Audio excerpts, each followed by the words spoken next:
Voilà. J'avais à cœur de vous partager quelque chose en particulier, quelque chose à laquelle nous ne faisons pas forcément attention. Quelque chose que parfois nous avons entendu, mais parfois nous oublions. Nous oublions ou alors nous ne prêtons pas attention. Et aujourd'hui, je voudrais vous parler. Est-ce qu'on m'entend bien? Ok, parfait. Aujourd'hui, je voulais vous parler des faux adorateurs.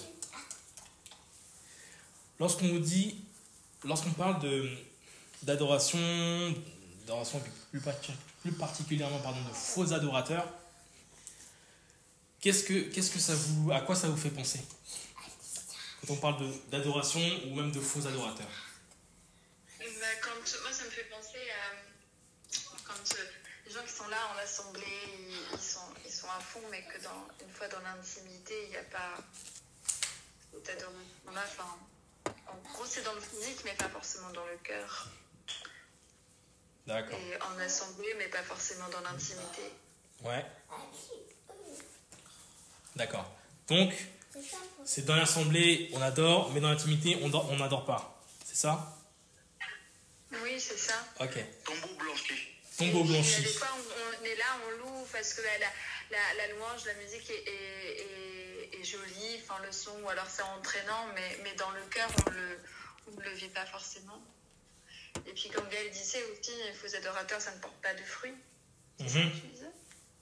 Oui. Ah, c'est intéressant ça. C'est bien, c'est intéressant tout ça.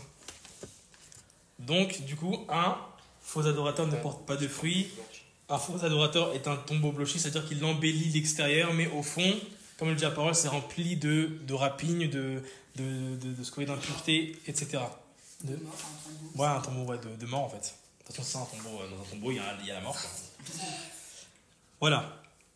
Donc, du coup, les faux adorateurs. C'est bon, c'est tout ce à quoi ça vous fait penser. Tu sais, quand les actes ne suivent pas, Ouais. C'est ça, ouais, c'est quand tu portes pas les fruits, ouais, c'est ça. Ok. Oh, c'est bon, c'est intéressant de... On n'est pas le reflet de ce qu'on prêche. D'accord. Donc on n'est pas le reflet de ce que l'on prêche. Ça marche. Oh, c'est bien, c'est intéressant. Moi, j'aime bien écouter les uns et les autres là, pour voir un peu ce qu'ils pensent et tout ça. Non, c'est bien. Voilà, ça inspire.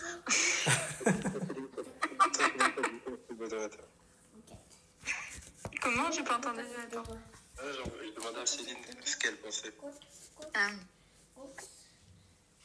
C'est une question. Oui, Christine, elle m'entend pas, vas-y. Non, si, mais c'est sur les personnes qui font semblant aux yeux des autres et puis dans leur propre vie, ça n'a rien à voir avec la foi. Est-ce qu'on entend? Oui. Il n'y a pas de consécration. Moi, j'entends pas bien, mais... Il n'a pas entendu ta réponse. Non, mais je disais que c'est en gros, comme ce qu'on avait dit, ce sont les gens qui devant les autres font comme s'ils avaient une vie de sanctification. Et une fois rentrés chez eux, entre guillemets, ça n'est plus le cas, quoi. Ouais, il n'y a pas de consécration. D'accord. Bien. Sachant que... Oui, tu voulais dire quelque chose, Ali? Sachant que... Les vrais adorateurs adorent en esprit et en vérité. Et en vérité. Du coup, les faux adorateurs, ils sont pas dans la vérité ou n'acceptent pas la totalité de la vérité. On entend? On entend bien Ali? Elle va recommencer, elle va parler plus fort. Je disais... Ouais, exactly. Je disais que les vrais adorateurs adorent en esprit et en vérité. Du coup, si on n'adore pas en esprit et en vérité, automatiquement on est faux adorateur. Et du coup, la vérité, c'est toute la vérité. Pas juste ce qui nous intéresse. Parce que des fois, il y a des choses qui, dans la parole, c'est tellement dur qu'on dit, on fera ça plus tard et tout, mais on n'est déjà plus tellement dans la vérité du coup. Non? Ah bah si, moi je demande l'avis de tout le monde. Là, c'est savoir qu'est-ce que ça vous inspire, qu'est-ce que ça vous dit. Quand on parle donc d'adoration ou même de Ah oui. faux adorateurs. Et il y a autre chose, du coup, vu que les vrais adorateurs adorent en esprit, bah, ça veut dire que tout ce qui est du corps, tout ce qui est de l'apparence, tout ce qui est, entre guillemets, tout ce qui est visible à l'œil humain, Oui. bah, n'a aucune importance. D'accord. Donc c'est l'intérieur qui compte, mais pas l'extérieur. D'accord. Premièrement, après, Oui. on n'est pas là à aller louer en mini-jupe non plus en disant non, c'est le cœur qui compte. Oui, bien sûr. Mais sur le principe, par exemple, quelqu'un qui avant sa rencontre avec le Seigneur, il s'est fait tatouer, bah, c'est pas parce qu'il est tatoué après qu'il adore pas en esprit et en vérité. Je sais pas Ouais. si vous... Ok, Enfin, il est toujours tatoué. Oui, Ouais, il ok. reste tatoué, mais c'est pas pour autant que c'est un faux adorateur. Ouais. Voilà, Ok. c'est dans ce sens-là. Mais par contre, vous êtes plus tatoué. Oui, bien sûr. Faut plus tatouer. Mais sur le principe, le tatouage, il est là. Et du coup, bah, ceux qui regardent, ils doivent pas être forts dans le jugement. Puisque bah, si la personne tatouée, elle a une vie de sanctification et qu'elle adore le Seigneur en esprit, en vérité, bah, c'est tout ce qui compte. Ok, ça marche. C'est Intéressant. ce qui est passé. En fait moi, ça me ramène. Je reviens tout sur le tombeau blanchi, donc Oui. le blanchiment, donc Oui. le côté physique. Et le tombeau, la mort, parce qu'il n'y a pas la vie qui est Christ. Amen. D'accord. Alors, bien sûr, nous sommes dans quel passage? Matthieu 20. Ouais, enfin, pas pour le tombeau, mais pour les faux adorateurs. Ah, À votre avis. Nous sommes dans Jean 4. 24, 22 par là. C'est ça.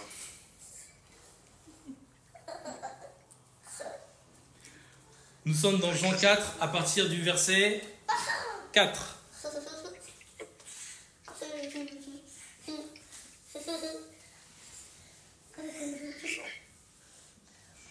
Mais pour regarder. Jean 4. Quand vous l'avez, vous me dites. Ok. Jean 4 à partir du verset 4. Or, il lui fallait passer par la Samarie. Il arriva dans une ville de Samarie nommée Sychar, près de la terre que Jacob avait donnée à Joseph, son fils.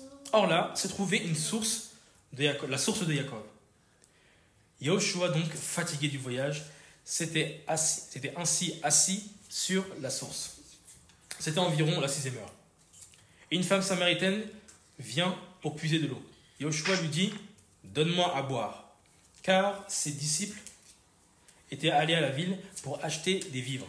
Mais cette femme samaritaine lui dit « Comment toi qui es juif, me demandes-tu à boire à moi qui suis une femme samaritaine ?»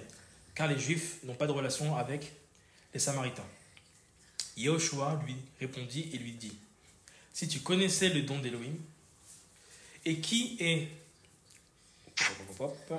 celui qui te dit « Donne-moi à boire », tu l'aurais toi-même demandé à boire. Il t'aurait donné de l'eau vive. La femme lui dit « Seigneur, tu n'as rien pour puiser, et le puits est profond. D'où aurais-tu donc cette eau vive? Es-tu plus grand que Jacob notre père, qui nous a donné ce puits et qui en a bu lui-même, ainsi que ses fils et son bétail ?» Yahushua lui répondit et lui dit « Quiconque boit de cette eau-ci, aura encore soif. Mais celui qui boira de l'eau que je lui donnerai n'aura jamais soif. Mais l'eau que je lui donnerai deviendra en lui une source d'eau qui jaillira jusque dans la vie éternelle. » La femme lui dit « Seigneur, donne-moi de cette eau, afin que je n'ai plus soif et que je ne vienne plus puiser ici. » Yahushua lui dit « Va, appelle ton mari et viens ici. » La femme répondit et lui dit « Je n'ai pas de mari. » Yahushua lui dit « Tu as bien dit, je n'ai pas de mari. Car tu as eu 5 maris et celui que tu as maintenant n'est pas ton mari. En cela, tu as dit la vérité. » La femme lui dit « Seigneur, je vois que tu es prophète. Nos pères ont adoré sur cette montagne et vous dites que le lieu où il faut adorer est à Yerushalayim. Yahushua lui dit, femme, crois-moi, l'heure vient où ce ne sera ni sur la montagne, ni à Yerushalayim, que vous adorerez le Père.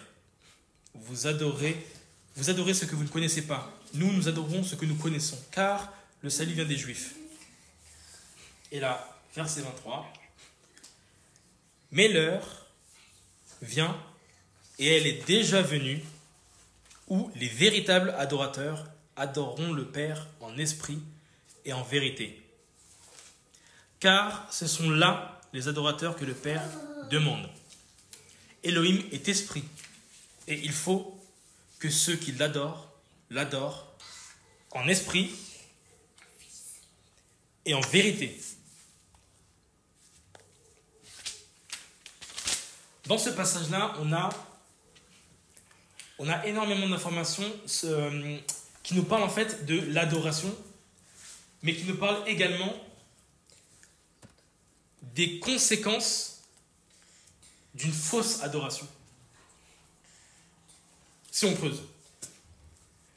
De différents points qui mènent quelqu'un à adorer faussement, ou alors adorer de faux dieux.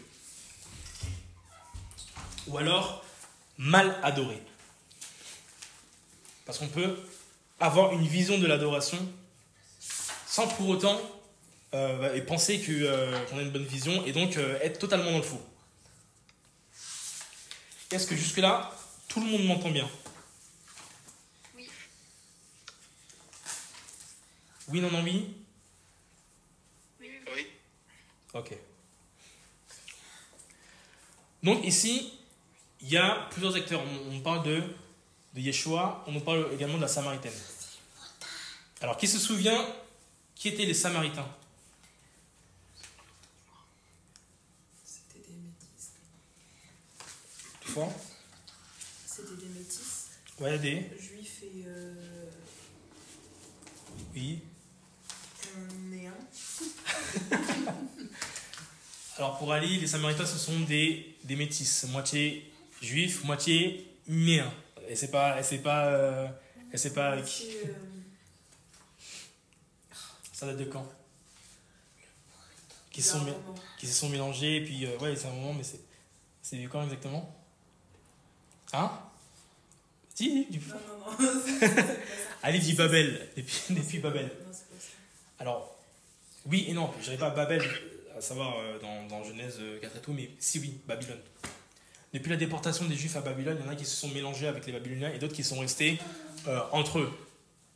Et c'est pour ça qu'il y a les Juifs et qu'il y a les Samaritains. Et eux, en fait, n'ont pas de rapport entre eux.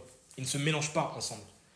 Et c'est pour ça que eux, les Samaritains, donc, ils adorent sur la montagne, sur le mont Garizim, et les autres à Jérusalem. Et donc, ce passage-là nous enseigne beaucoup sur notre vie, sur notre manière d'adorer. Je m'explique. On a vu que, je viens de dire que les Samaritains sont des personnes qui ont été mélangées aux Babyloniens. On sait très bien que Babylone signifie une confusion par le mélange, et ça, on ne revient pas dessus. Donc, on a un peuple mi-juif, mi-hybride en fait, mi-juif, mi-babylonien. Ce sont des personnes qui ont pris certaines coutumes. Vous regardez bien sûr les coutumes juives, mais qui ont aussi certaines coutumes de Babel, des Babyloniens, forcément. Parce que quand tu t'allies avec quelqu'un, lorsque tu te maries avec quelqu'un, forcément, tu prends aussi de sa culture, tu prends aussi de sa manière aussi de voir les choses. Et donc là, c'est une confusion. Parce qu'on n'a plus quelque chose de pur. On a quelque chose de mélangé. Quelque chose de confus. Et la confusion, ça sert à ça. Ça sert, je dirais, à vous mettre la confusion dans les bases que vous avez eues. Vous avez une base, vous avez la loi, et Babylone, enfin la confusion, je dirais la séduction aussi, qui est aussi une confusion, qui est là pour pouvoir vous sortir de la base que vous avez eue. Exemple, la Torah a été donnée. Tu ne feras pas ci, tu ne feras pas ça, tu dois respecter ça, ça, ça, ci, ça, ça, ça, ça. À un moment donné, ou alors, je vais vous donner un exemple très concret. Adam et Ève. Le Seigneur dit, ouais, vous ne mangerez pas de ce fruit-là, parce que si vous mangez, vous mourrez. On dit quoi? Le serpent arrive, bim, séduction, et là, Kava, savoir Ève, remet tout en doute. La base qui a été, vous ne mangerez pas de ce fruit, déjà a été modifiée en vous ne toucherez pas de ce fruit-là, tout ça, et ensuite, hop, une confusion, oui mais non, mais si vous, en fait, c'est parce que si, en fait, Dieu ne veut pas que vous soyez, Elohim ne veut pas que vous soyez comme lui, quoi, connaissant le bien et le mal. Bim, confusion, remise en question des bases. Et la fausse adoration, déjà, elle commence par là. Les bases. Quelles bases nous avons eues?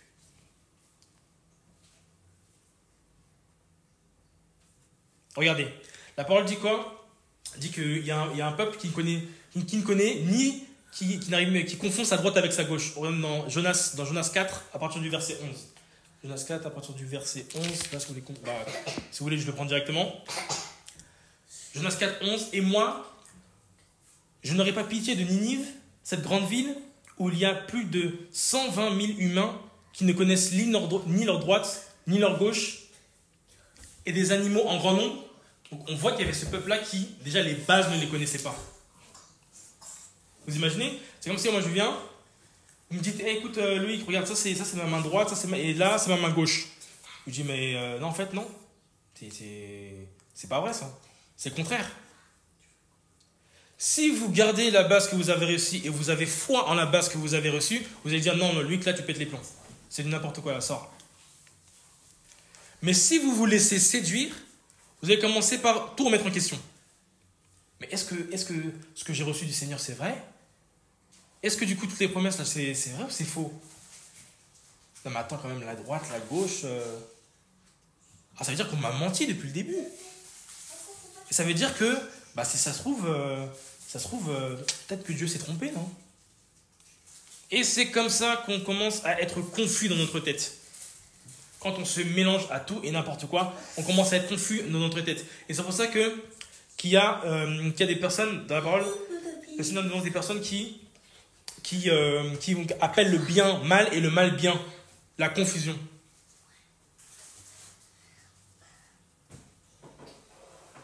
Est-ce qu'on me suit? Amen. Et beaucoup, en fait, perdent la vision du Seigneur qui est pure, qui est saine. Pourquoi? Parce qu'ils adhèrent à d'autres visions. Et là, une fois que tu adhères à une autre vision, là, c'est mort. Tu commences à mélanger, tu prends un peu de Christ, tout ça, et là, c'est mort. Regardez. C'est comme une chaîne de radio.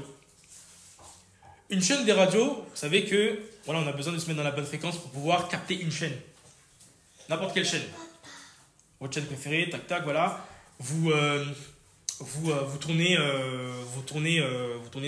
jusqu'à capter la bonne chaîne. Et puis l'antenne aussi, pareil, sur les radios à l'ancienne. Vous bougez l'antenne, tout ça, pour bien capter. Et là, c'est exactement la même chose. Si vous êtes sur la bonne fréquence, sur la bonne radio, celle du Seigneur, vous capterez les bonnes choses, le message du temps. Vous capterez les bons enseignements. Vous capterez ce que Dieu veut vous dire par rapport à votre famille, par rapport à votre travail, par rapport à tout. Mais maintenant, si votre connexion, votre fréquence, elle est brouillée, vous allez capter tout et n'importe quelle radio. Toute et n'importe quelle station de radio. Et là, c'est quoi? C'est le péché. Le fait d'être embrouillé comme ça, c'est le péché. C'est le péché qui nous embrouille.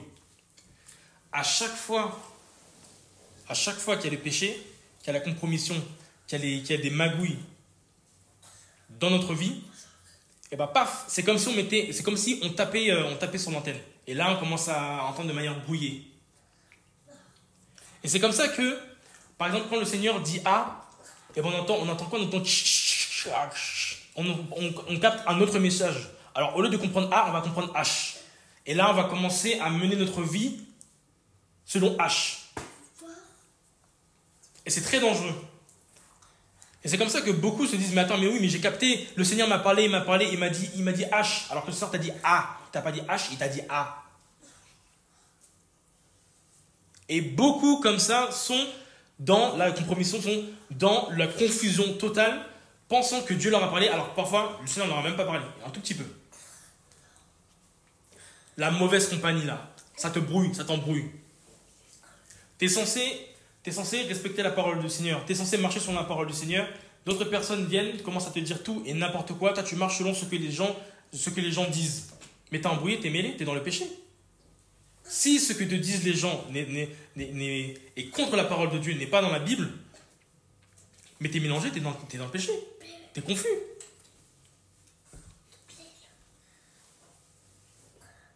Et la confusion, ça sert à ça. Ça sert à te débrancher, en fait, à te déconnecter de la bonne station de radio. À brouiller les fréquences. Parce qu'une fois que la fréquence là, elle a embrouillé, là c'est bon, là c'est terminé. On sait que tu vas taper à côté. Rappelez-vous, hein, le chemin du Seigneur est droit. Et regardez, le gouvernail là. Imaginez un bateau sur l'eau.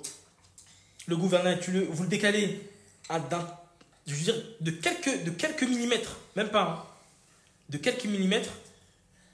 Et là, vous allez voir que votre bateau, il va commencer. Au début, vous allez croire qu'il file droit. Après, vous allez voir que plus tard, il se décale. Et c'est vraiment insidieux. On ne le voit pas. La seule manière de le voir, votre avis, c'est quoi? Sans quelqu'un sur la parole du Seigneur. Le temps nous révélera les choses.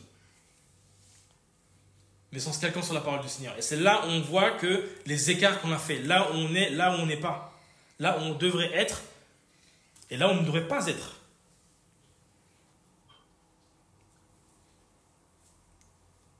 Quand on a la bonne fréquence dans le Seigneur, encore une fois, hein, on capte la bonne parole. Nous sommes guéris, notre cœur est guéri. Et nous avançons, nous marchons. Nous marchons et nous grandissons. Nous sommes vivants. Pourquoi? Parce que nous sommes branchés à la chaîne qui donne la vie. Savoir le Seigneur Yeshua. Mais lorsque nous sommes embrouillés, forcément, qu'est-ce qui se passe? Eh bien, c'est la mort. Et là, on se donne l'apparence de la piété, mais on renie ce qui fait la force. Et c'est là, comme vous dites, on est des tombeaux blochis. C'est-à-dire qu'on va pouvoir se réunir, mais au fond, là, dans le cœur n'est pas changé. À la maison, là, c'est comment? Comment ça se passe à la maison? Est-ce que tu es toujours aussi chaud spirituellement que tu ne le dis devant tout le monde? Comment est-ce que ça se passe? La bonne chaîne du Seigneur est faite pour nous préparer. Elle nous prépare pour l'enlèvement. Elle nous donne les directives. Toi, tu dois aller dans tel pays. Toi, tu dois faire ça. Toi, tu dois rester là. Toi, tu dois enlever ça de ta vie. Tu dois faire ci, tu dois faire ça, tu dois faire ça. Et là, on sait de quelle manière mener notre vie. On se dit, ok, là, c'est bon. Mais il suffit d'un péché, de magouilles bizarres ou de choses comme ça dans notre vie pour pouvoir déjà être à côté. Et je le rappelle, hein, l'ennemi ne va pas faire en sorte de vous changer complètement d'une autre chaîne comme ça tout de suite. Déjà, la première chose, c'est commencer par vous embrouiller. Donc ça veut dire que la chaîne là, on va commencer par la décaler un tout petit peu. C'est-à-dire que vous êtes branché sur la chaîne, mais vous entendez, ça brouille. Et à partir de là, quand vous êtes confus, vous n'arrivez plus à capter, ça brouille, et bien qu'est-ce que vous faites? Vous-même, qu'est-ce que vous allez faire? Et bien vous allez changer de chaîne, vous-même, pour essayer de recapter tout ça. Mais parfois, malheureusement, on tombe sur des mauvaises chaînes. Et quand on tombe sur une mauvaise chaîne, deux choses. Soit on se dit, oh non, ça c'est une mauvaise chaîne, il faut que je change. Soit on se dit, ah ouais, quand même, elle est pas mal cette chaîne. la distraction. Et là, tu restes branché sur une chaîne, tu perds 1 heure, 2 heures, 3 heures, 4 heures, tu perds 1 jour, 2 jours, 3 jours, des semaines comme ça, branché sur une mauvaise chaîne. Et pire encore, quand il y a des personnes qui sont branchées sur la bonne chaîne qui te disent non, ça c'est pas la bonne chaîne ça. La chaîne là c'est 1.01.07. Toi tu viens, t'es branché correctement sur 6.66.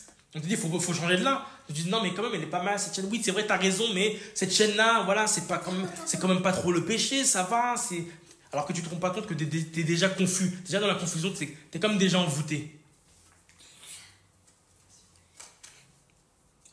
Et je vous assure, hein, il y a beaucoup de chrétiens qui sont envoûtés. Comment on fait pour le savoir? Mais regardez la vie des gens.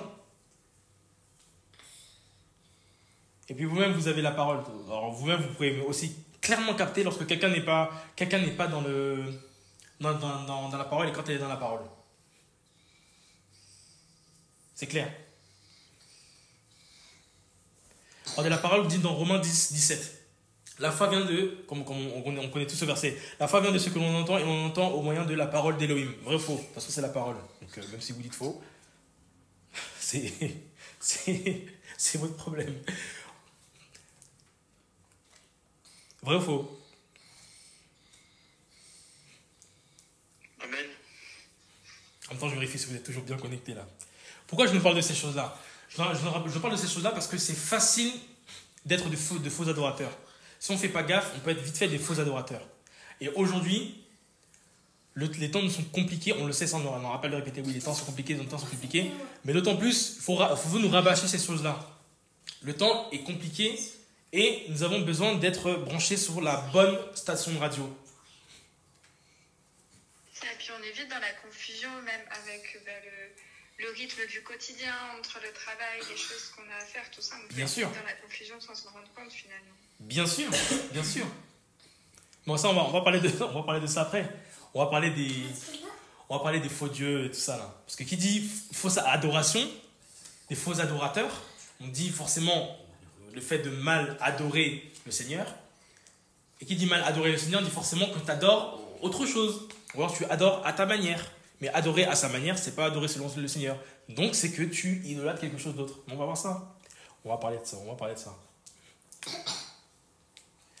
Donc, comme je disais, la foi vient de ce que l'on entend et nous entendons au moyen de la parole.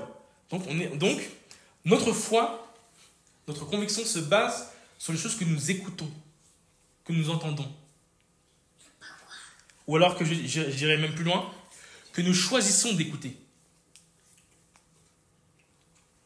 Et donc, comme je le disais tout à l'heure, si on est capté en fait, si on capte la bonne chaîne, et qu'on décide de rester sur la bonne chaîne, parce qu'il faut aussi le choisir, il faut aussi le décider, alors évidemment notre foi sera bonne.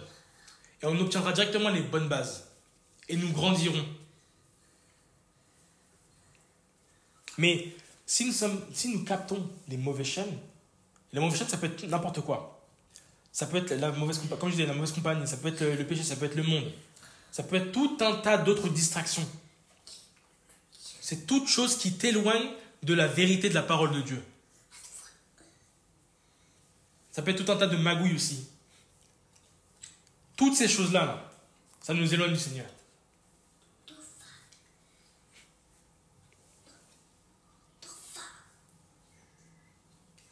On me capte? Amen. Comme vous savez, les parents transmettent une religion. Les parents transmettent une religion aux enfants. Donc, les parents transmettent une base aux enfants.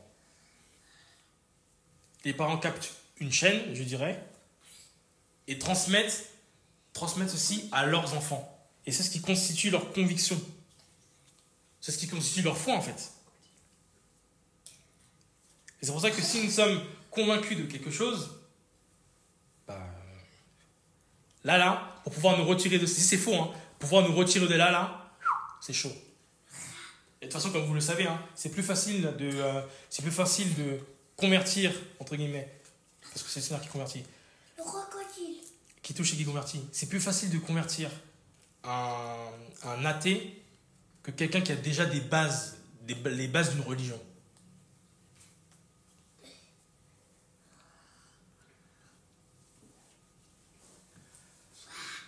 Ah là là, et ça nous le voyons. Hein. Dans plein d'assemblées, nous le voyons. Et je pense que vous l'avez vu aussi.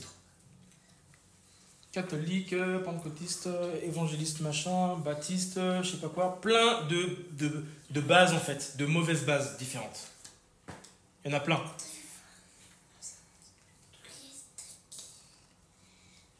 Et si on ne fait pas attention là, on se capte à ce genre de base-là, et bien qu'est-ce qu'ils vont faire? Et bien ils vont nous enseigner leur base. Avant tu croyais au Saint-Esprit, puis maintenant tu ne crois plus au Saint-Esprit. Tu as reçu une mauvaise semence. Tu as reçu une mauvaise base. Et c'est comme ça que c'est que la mort entre en toi.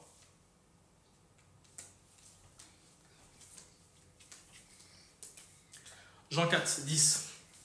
Yeshua lui répondit et lui dit, si tu connais le don d'Élohim, et qui est celui qui te dit, donne-moi à boire, tu l'aurais toi-même donné, à boire.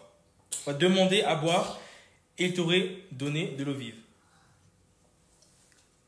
Et la femme lui dit, Seigneur, voilà, tu n'as rien pour puiser de l'eau, etc., etc., etc. Donc là, on voit déjà on voit par ce passage-là, il dit, si tu connaissais le don d'Élohim, et qui est celui qui te demande, enfin, qui te dit, donne-moi à boire. Donc on voit déjà que la Samaritaine était mal branchée. Elle n'avait pas le message du temps. Elle ne connaissait pas le Seigneur Yeshua. Déjà là, mal branchée. De par ce qu'elle a reçu. Elle est née Samaritaine, on a inculqué des bases selon les Samaritains. Voilà, nous, notre Dieu, on doit l'adorer là, hop, sur le mont Grézim, là, ici. Et c'est comme ça. Eux, il y a les Juifs là-bas qui adorent machin, mais on ne doit pas se mélanger avec eux. Bim, une base déjà. Et parce que les parents n'étaient pas branchés sur la bonne station, qu'est-ce qui s'est passé? Et ben voilà. Une doctrine, une fausse doctrine, une mauvaise base. Verset 11, la femme lui dit, Seigneur, tu n'as rien pour puiser et le puits est profond. D'où aurais-tu donc cette eau vive? Et là, on comprend que cette femme ne comprend pas le langage d'Élohim. Exactement comme Nicodème. Mais comment est-ce que quelqu'un peut revenir dans le ventre de sa mère, tout ça? On ne comprend pas la puissance de Dieu. On ne comprend pas les choses de Dieu. Pourquoi? Parce qu'on n'est pas branché sur la bonne station. Donc, on ne connaît pas Dieu. On ne connaît pas sa puissance.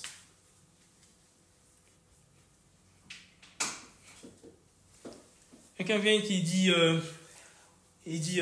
ouais, mais attends, il pose un problème au Seigneur. Il dit, ouais, mais attends, il y a quelqu'un, voilà, il y a un frère qui a épousé quelqu'un. Le frère est mort. Donc c'est son frère à lui qui a épousé cette même femme-là. Mais ce frère-là aussi, il est mort. Donc c'est son autre frère, voilà, pendant 6 ou 7 fois, un peu comme ça, je crois. Et là, il lui dit quoi? Et là, le Seigneur, il lui répond, et après, il lui dit quoi? Il lui dit, mais du coup, quand on sera au ciel, en gros, qui héritera, qui sera l'époux de la femme en question, vu qu'ils ont tous été son époux étant sur terre. Il dit, mais vous ne connaissez pas, en fait, vous comprenez mal les choses parce que vous ne comprenez pas la puissance de Dieu. Vous ne connaissez pas quelle est la puissance de Dieu. Et beaucoup sont embrouillés comme ça, ou alors ont connu la puissance de Dieu, mais maintenant là, ne la connaissent plus. Parce que, rappelons-nous une chose, hein, nous sommes censés grandir. C'est-à-dire qu'on a déjà une base, mais plus le temps passe, plus le Seigneur en fait, nous fait croître, nous fait grandir. Donc il y a des choses d'autres choses que nous sommes censés apprendre. On passe par le lait et après les choses solides, comme nous dit la parole. Et à un moment donné, si tu es au lait et puis que tu changes de station, eh bien écoute, selon le Seigneur, tu es toujours au lait. Parfois même qu'il faudra même reprendre toutes tes bases. Ça dépendra de la manière dont tu mènes ta vie. Ça, on le verra tout de suite. Si les bases tu les as ou tu les as pas, si tu les as perdues. C'est ça que j'ai compris une chose. C'est pas parce que tu as connu une œuvre il y a super longtemps que ça veut dire que forcément tu as tout capté. Hein. Il y a des gens qui ont connu une œuvre là, depuis longtemps. Aujourd'hui, là, quand on regarde leur vie, on comprend que en fait, ces personnes-là n'ont pas capté ou sont toujours restées au lait. Alors, tu es obligé de faire quoi? Et bah, tu es obligé de, hop, tu prends le biberon, tu mets le lait, tu mets tous les trucs, tu fermes le biberon. Et après, voilà, tu les prends, bah, tu les prends dans tes bras. Et après, tu leur donnes le biberon. Tout ça, après, tu es obligé après, tu commences à faire la diversification alimentaire. Tu commences à leur donner quelque chose voilà, d'un peu plus solide mais mou. Et voilà, tu commences par la purée. Et après, voilà, tout ça. Et tu es obligé de tout reprendre. Pourquoi? Parce qu'il y a la fausse adoration. Parce qu'on a préféré adorer le monde. On a préféré adorer autre chose. On s'est écarté. Et après on revient. Donc c'est bien, Gloire à Dieu, on revient tout ça. Mais il y a des choses qu'on doit reprendre. On doit reprendre les bases. On ne doit pas partir dans tous les sens. Sinon, on va se casser soi-même, on va aussi casser les autres.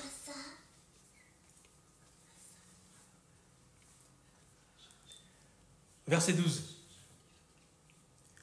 Es-tu plus grand que Jacob, notre père, qui nous a donné ce puits et qui en a bu lui-même, ainsi que ses fils et son bétail? Yeshua répondit et lui dit, quiconque boit de cette eau-ci aura encore soif. Mais celui qui boira de l'eau que je lui donnerai n'aura jamais soif. Mais l'eau, je lui donnerai. Oh, désolé parce qu'il y a Mister qui est embêté. Mais l'eau que je lui donnerai deviendra en lui une source d'eau qui jaillira jusque dans la vie éternelle. Là, on voit que les personnes qui sont mélangées ont des eaux amères, ont des eaux qui ne sont pas pures. Quelqu'un qui est en Mashiach aura une eau pure. Et tu verras que cette eau-là, tu verras qu'il y aura toujours la parole, dans ses faits, dans ses gestes, dans sa bouche. Il y aura la parole. Mais quelqu'un qui n'a pas la parole de Dieu, quelqu'un qui est mélangé, dans sa parole, dans ses faits et gestes, tu verras que cette personne est mélangée. Tu verras qu'il y a quelque chose qui ne va pas.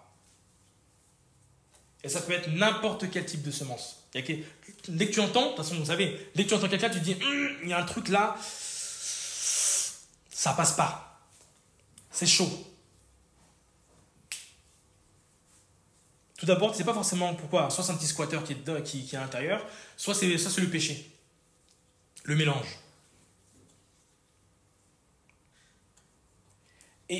Parce qu'une eau pure, c'est fait pour le bon fonctionnement du corps. Lorsque tu bois une eau pure, tu n'as pas d'intoxication. Mais tu sais que quand tu bois une eau qui est sale, qui n'est pas pure, tu es mal après. Ton ventre là, c'est compliqué.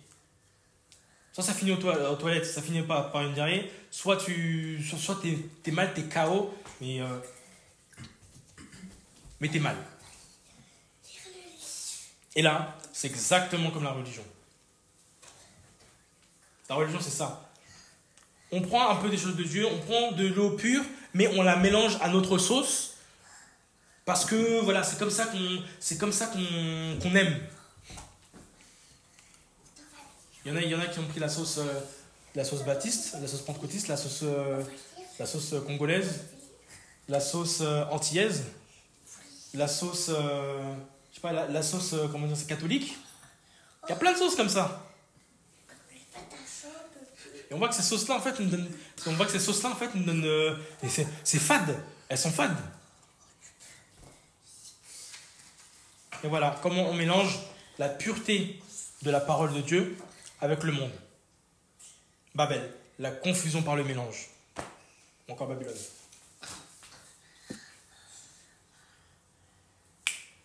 Et celui qui a une eau pure, tu verras qu'il grandira selon le Seigneur.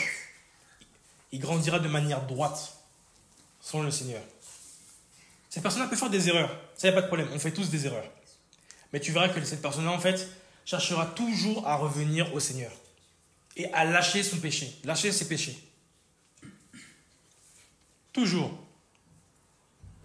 Regardez ce que fait à quoi sert l'eau. Elle sert à nous hydrater.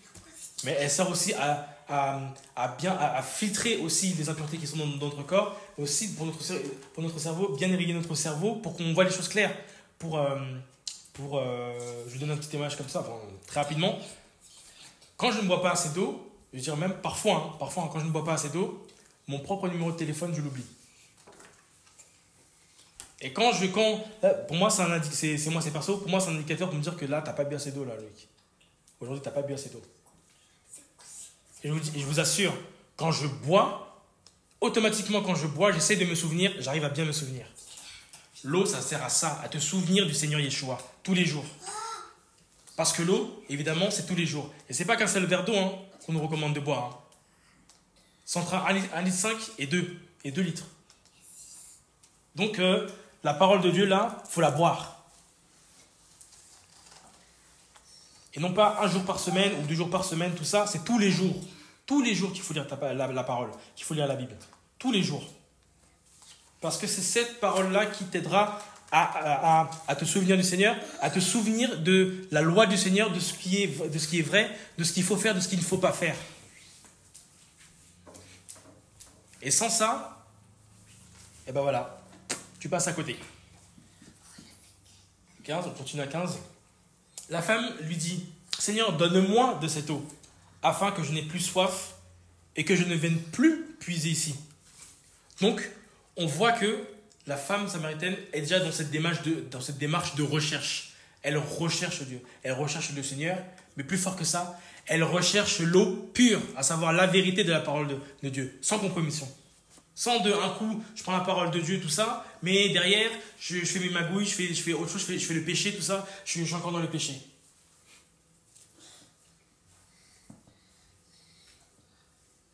L'eau pure. Parce que cette eau, elle va hydrater tes cellules. Elle détoxifie,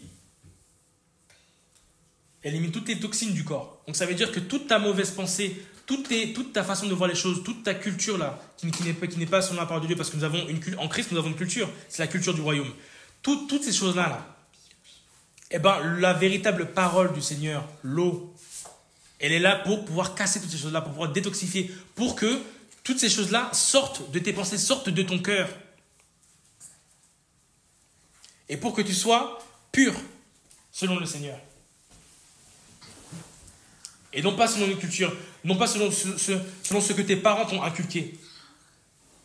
Parce qu'il y a des choses que les parents inculquent qui sont bien, si c'est toujours la parole de Dieu, il y a des choses que les parents inculquent qui sont mauvais, qui sont mal. Des choses mauvaises, qui sont mal. Et après, c'est à toi de faire le choix. Est-ce que toi, tu décides de te capter sur la bonne chaîne, ou alors est-ce que toi, tu décides de suivre ce que la mauvaise compagnie te dit? Parce que la mauvaise compagnie, c'est pas que les amis, c'est aussi la famille. On aime bien parler de la mauvaise compagnie, comment les bonnes mœurs et tout, machin, la famille, tout ça, je sais pas quoi. Enfin, les amis, ce sont les fréquentations, ce sont les gens, les connaissances et tout, quand tu vas à l'école, tout ça, je sais pas quoi, au lycée, machin, tout ça. Non, il n'y a pas que ça, il y a aussi ta famille. Ta famille peut représenter un frein pour toi et peut t'emmener en enfer aussi.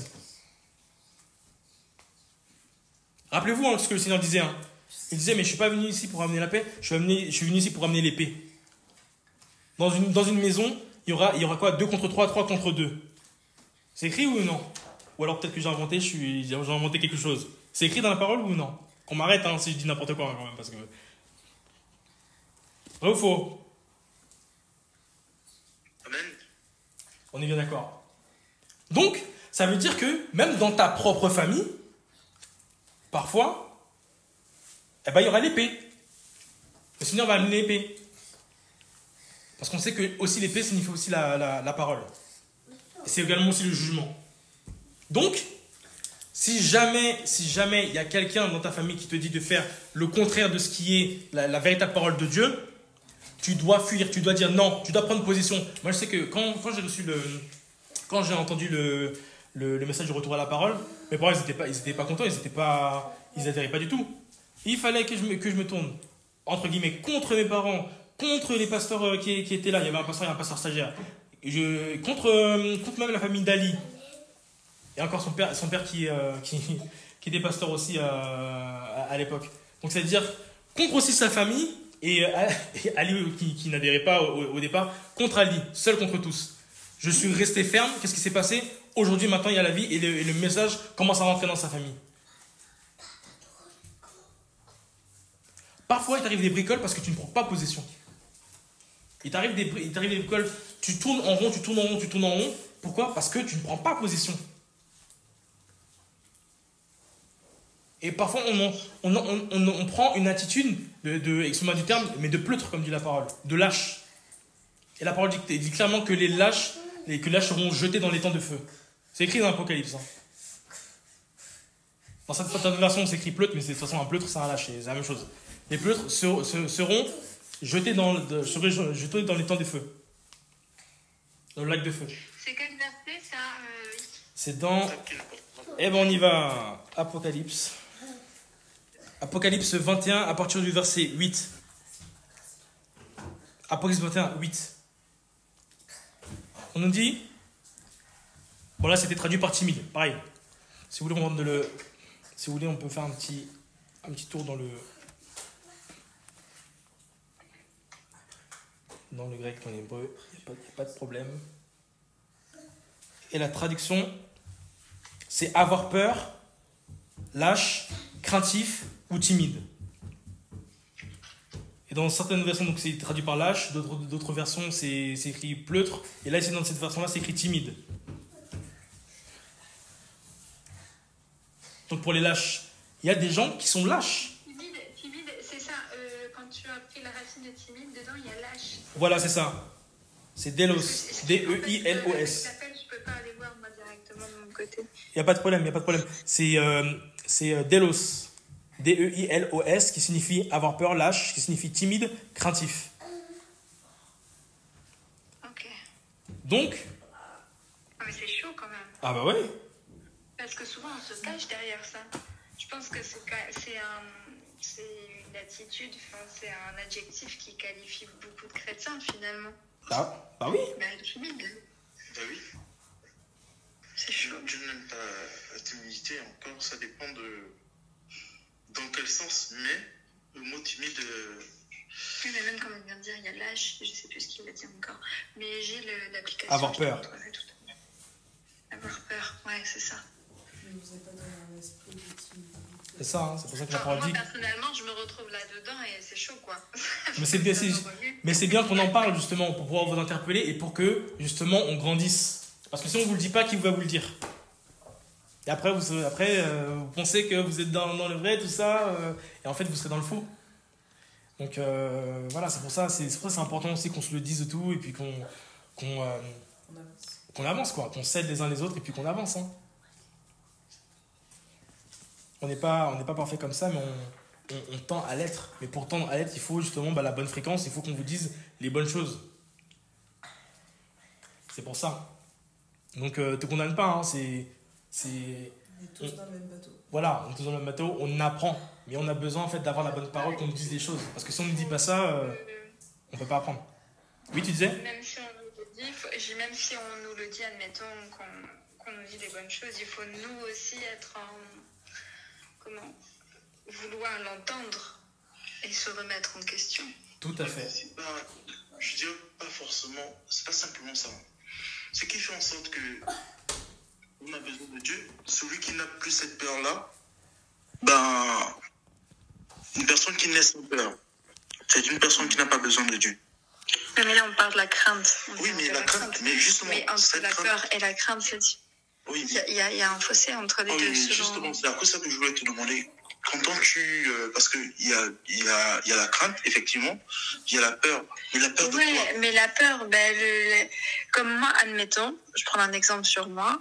Moi, la peur que j'ai, c'est que je sais que je dois me rapprocher du Seigneur et que quand j'ai vraiment ma relation avec le Seigneur, je sais que très souvent, il y a des retombées des ténèbres à côté. On se fait vite attaquer rapidement. Moi, j'ai cette peur de ça. Et donc, il y a des fois, Admettons, très souvent, admettons, si je déclare des paroles avant de dormir, que vraiment, j'ai vraiment un temps de consécration, je suis sûre à 98% que dans la nuit, ça tombe, que je passe une nuit mouvementée. Et il y a des fois, je veux rester dans ce confort de ma chair, là, et de me dire, non, cette nuit, je vais dormir, et je vais même 10 fois limiter, en fait, la relation que je vais avoir avec le Seigneur pour... C'est pas bien, au final. Ouais. Parce que je suis dans cette peur et que je veux éviter au final ce combat, mais que ce combat qui est inévitable. Je sais pas si c'est clair ce que je veux dire. Je vois de quoi tu parles. En fait, ce que je veux te dire, je te parlais d'un truc qui m'est arrivé, je veux dire, bien avant, lorsque j'ai eu à commencer à voir des choses bizarres. Au début, il y avait la peur. Mais la première fois que justement j'ai vu comment les choses sont passées, lorsque j'ai déclaré des paroles, j'ai vu ce qui s'est passé. Limite, les jours qui ont suivi, c'est comme si je provoquais. C'est-à-dire, une fois que tu termines de prier, oui, tu sais que ça dépend des tempéraments aussi. Ça dépend des tempéraments. Mais regarde. Quand on parle de connaître son identité en Christ, lorsque tu sais qui tu es et que tu sais que le Seigneur est avec toi, peu importe qu'on dit, même dans l'ombre de la vallée de la mort, je sais, voilà, peu importe ce qui va se passer. Mais là, tu viens de dire un truc super important. Là, Gaël, il vient de dire un truc important. Il dit que quand tu connais ton identité en Christ, c'est pour ça que c'est important, comme tu disais juste avant, la parole. Parce que c'est au travers de la parole qu'on trouve notre identité. Exactement. On peut limiter au final la caste, ces choses-là, par notre identité, justement. Exactement. C'est le sais, toi-même, tu es combattu lorsque tu as ces temps intenses avec le Seigneur. Mais tu sais que tu ne seras pas forcément tout le temps combattu à chaque fois que tu auras cette intensité avec le Seigneur. Tu sais, la parole dit que résister au diable, il fuira loin de vous. Alors au départ, oui, c'est fait pour t'intimider, ça. Et le problème, c'est que là, actuellement, ça fonctionne. Donc, faut persévérer. Faut vraiment persévérer. Tu auras des attaques, il y aura des soirs, tu auras des attaques. Après, à un moment donné, en fait, tu les auras plus, mais tu t'en auras... En fait, ça sera plus à intervalles sporadiques, c'est-à-dire que ça sera moins souvent, ça sera moins fréquent. Et heureusement qu'on a des attaques, parce que ça nous prouve justement qu'on est branché sur la bonne station. Donc faut prendre courage. Il faut te poser des questions. Faut prendre courage, hein. Faut pas se décourager et tu verras que ça sera plus supportable. Amen. Donc pour l'instant, on capte bien ce que je dis. Nous étions sur les lâches, ou plutôt, je dirais plutôt les timides. Donc les gens qui n'osent pas. Oui, mais si je fais ça et tout, il y aura des embrouilles, tout ça. Donc ça veut dire que toi, tu préfères le péché, ou tu préfères une vie qui n'est pas dans la sanctification, qui n'est pas dans la pureté, donc accepter la compromission, plutôt que le Seigneur. Vous voyez ce que je veux dire? Donc, à un moment donné, il faut prendre position, il faut se dire non, ça là, ce que je fais là, c'est le péché, il faut que j'arrête. Aussi simple que ça. Et s'il faut prendre position, moi, quand j'ai entendu le message du retour de la parole, je sais pas si, j'entends pas les papouets. Je sais pas s'ils sont partis ou truc. Mais non, on est là. Ok, d'accord, ça roule. Mais quand j'ai entendu le message du retour à la parole, bah j'ai comment dire ça, les fréquentations là, j'ai arrêté. Ils m'ont dit quoi? Ils m'ont dit il y a quelqu'un qui m'a dit ouais, viens avec moi, on va quelque part, tout ça. Je lui ai dit non, Antoinette, c'est terminé. Je vais plus avec toi. C'est terminé. Bon allez, vas-y, arrête de faire le mec et tout. C'est quoi ça? Non, il dit non, stop. Je vais plus marcher avec toi. Et maintenant, j'ai entendu, et puis j'ai vu même que cette personne a mis sa vie en règle, et au lieu d'aller courir derrière les nanas, tout ça, bah, lui-même il s'est marié, maintenant il a aussi un enfant, et puis voilà. C'est-à-dire que notre prise de position est un exemple pour notre prochain, pour les gens dans notre famille, pour les gens aussi qui nous entourent. Et après, les gens ils choisissent le bien plutôt que de faire le mal. Il y en a bien sûr, il y a d'autres personnes bien sûr. Voilà, c'est la race de vipères, ils feront tout le temps le mal, c'est livré, voilà, on connaît ça. Mais il y a des gens qui vont voir, qui vont même vous poser des questions et tout, ouais, comment ça se fait que toi, t'es comme ça, t'es comme ci, t'es comme ça, tout ça, il y a un truc, il y a quelque chose, et là, bam, tu enchaînes avec l'évangile.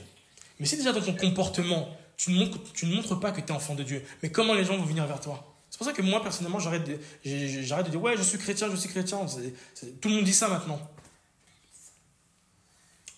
Une fois, quelqu'un est venu, il m'a dit ouais, mais quand ça se fait, ouais, t'es calme, t'es posé, t'es quelqu'un de. Voilà quoi, de bien, tout ça. Je lui dis, mais parce que je suis chrétien. Ah bah, il m'a dit quoi? Il m'a répondu, ah bah chrétien, bah, ça veut rien dire chrétien. Je connais des gens qui sont chrétiens et ils n'ont pas la même vie que toi. Hein.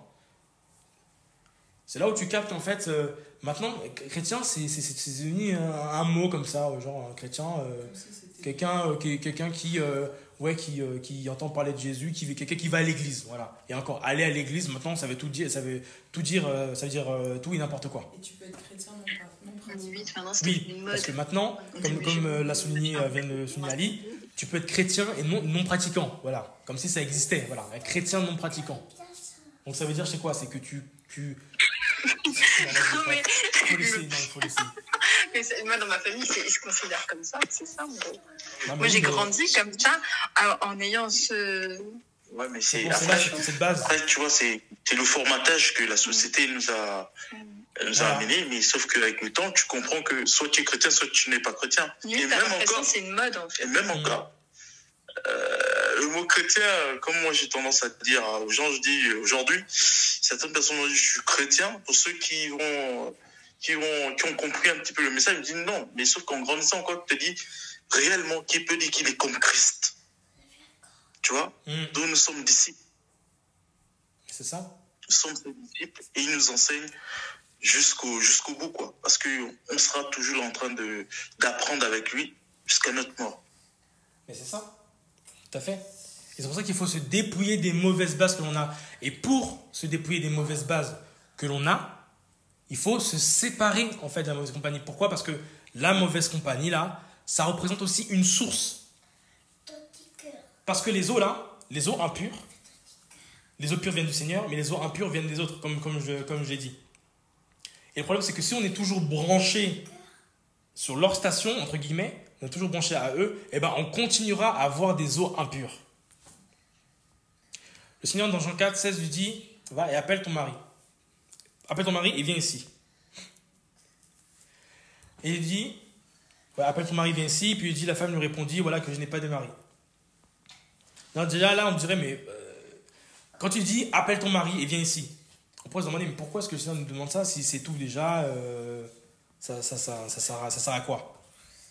Et là, la pour femme voir son état de cœur, non? Comment? Pas pour voir son état de cœur, mais... Oui, tout à fait. Mais justement, j'arrive. Je suis en train de donner la réponse. Mais oui, effectivement. La femme lui répondit et lui dit, je n'ai pas de mari. Yahushua lui dit, tu as bien dit, je n'ai pas de mari, car tu as eu 5 maris et celui que tu as maintenant n'est pas ton mari. En cela, tu as dit vrai. Si on veut se rapprocher des eaux vives, il faut être vrai avec le Seigneur. Pas être faux. Venir à l'assemblée, sortir des versets, sortir des passages, tout ça, machin, ça fait pas forcément dire que tu es vrai. La preuve, c'est que si tu commets des péchés, volontairement, tout ça, en dehors de l'église, bah, ça prouve que tu n'es pas vrai. Si nous voulons que des eaux vives jaillissent de nous-mêmes, il nous faut quoi? Il nous faut la véritable source. La vraie source. Il nous faut être un véritable adorateur. Qui adore en esprit, de manière spirituelle, mais en vérité. C'est-à-dire que dans tes faits et gestes-là, de manière véritable, on voit que tu es converti. On voit que tu mets la parole de Dieu en pratique. En esprit, c'est facile. On peut chanter, on peut sortir des versets, tout ça, et on peut même aller faire des... Comme vous savez, on peut même faire des miracles, tout ça, exercer des dons. Les Corinthiens exerçaient des dons, hein. Ils avaient même tous les dons. Ça ne leur empêchait pas d'être dans la fornication. Et c'est la véritable eau qui nous permettra d'être des véritables adorateurs. Parce que les molécules d'une bonne eau vont faire en sorte de bien nous filtrer et que nous ayons, je dirais même, cet ADN-là du véritable créateur. Du véritable être que nous devons adorer. Puisque nous sommes remplis de lui, notre adoration ne peut aller que par lui, que vers lui. Mais aussi que par lui et vers lui. et ça jaillira, et les autres aussi le verront.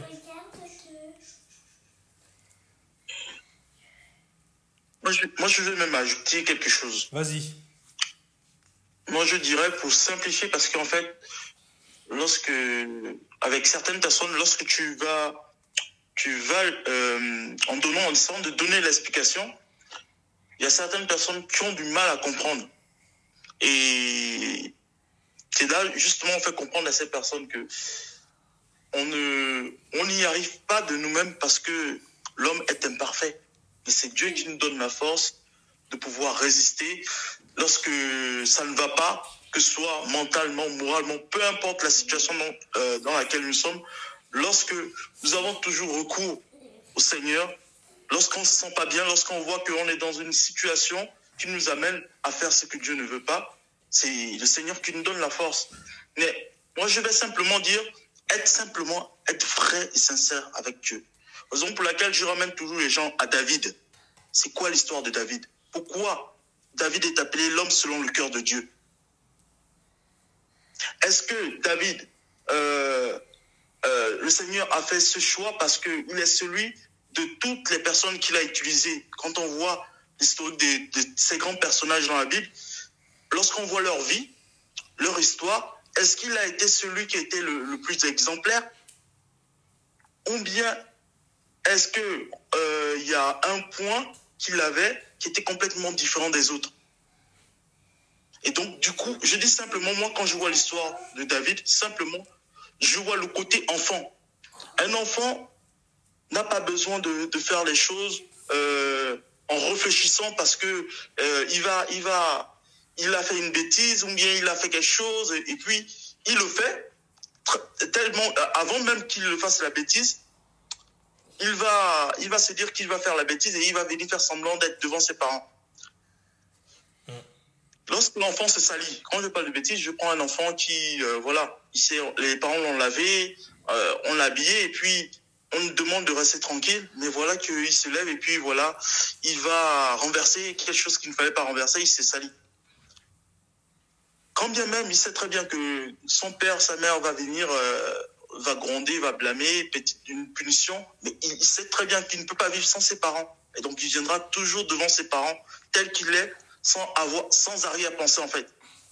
Et c'est dans cette attitude, justement, que les parents vont non seulement le blâmer, vont dire que ce que tu as eu à faire là, c'est pas bien parce que voilà, en faisant ça, ça t'a mis dans cet état. Si tu veux que prochainement, on ne te blâme pas, on ne te gronde pas et qu'on puisse aller jouer ensemble, on puisse faire ça, voilà l'attitude à adopter. C'est un petit peu ça, en fait. Être vrai, sincère avec Dieu, dans toute chose, en fait.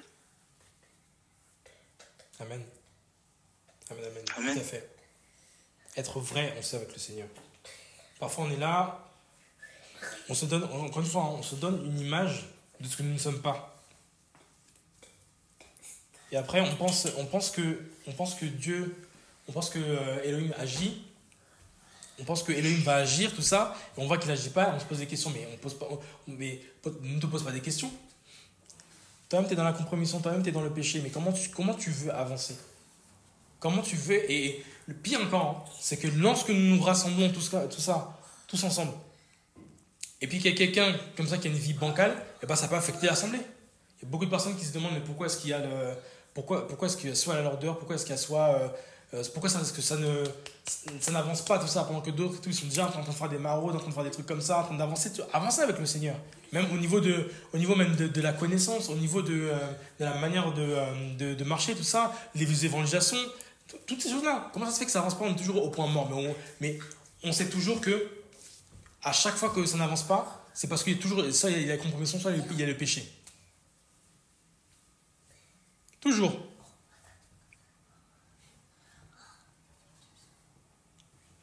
Et au lieu de régler sa vie, de demander pardon au Seigneur, de confesser son péché, de demander pardon au Seigneur, tout ça, et bien qu'est-ce qui se passe? Non, on veut garder. On garde, on est en train de se saboter soi-même. De saboter les autres.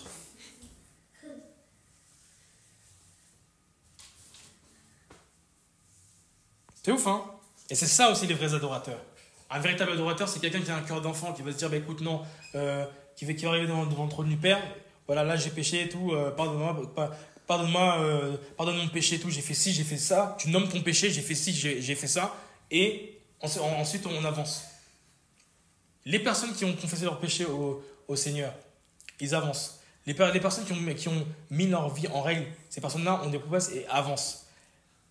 Mais encore une fois, hein, comme je l'ai dit, j'ai dû le dire, mais bref, je le dis comme ça de manière officielle, ce n'est pas parce que tu as entendu des promesses du Seigneur que ça veut dire que forcément là, à l'instant T, que tu as agréé.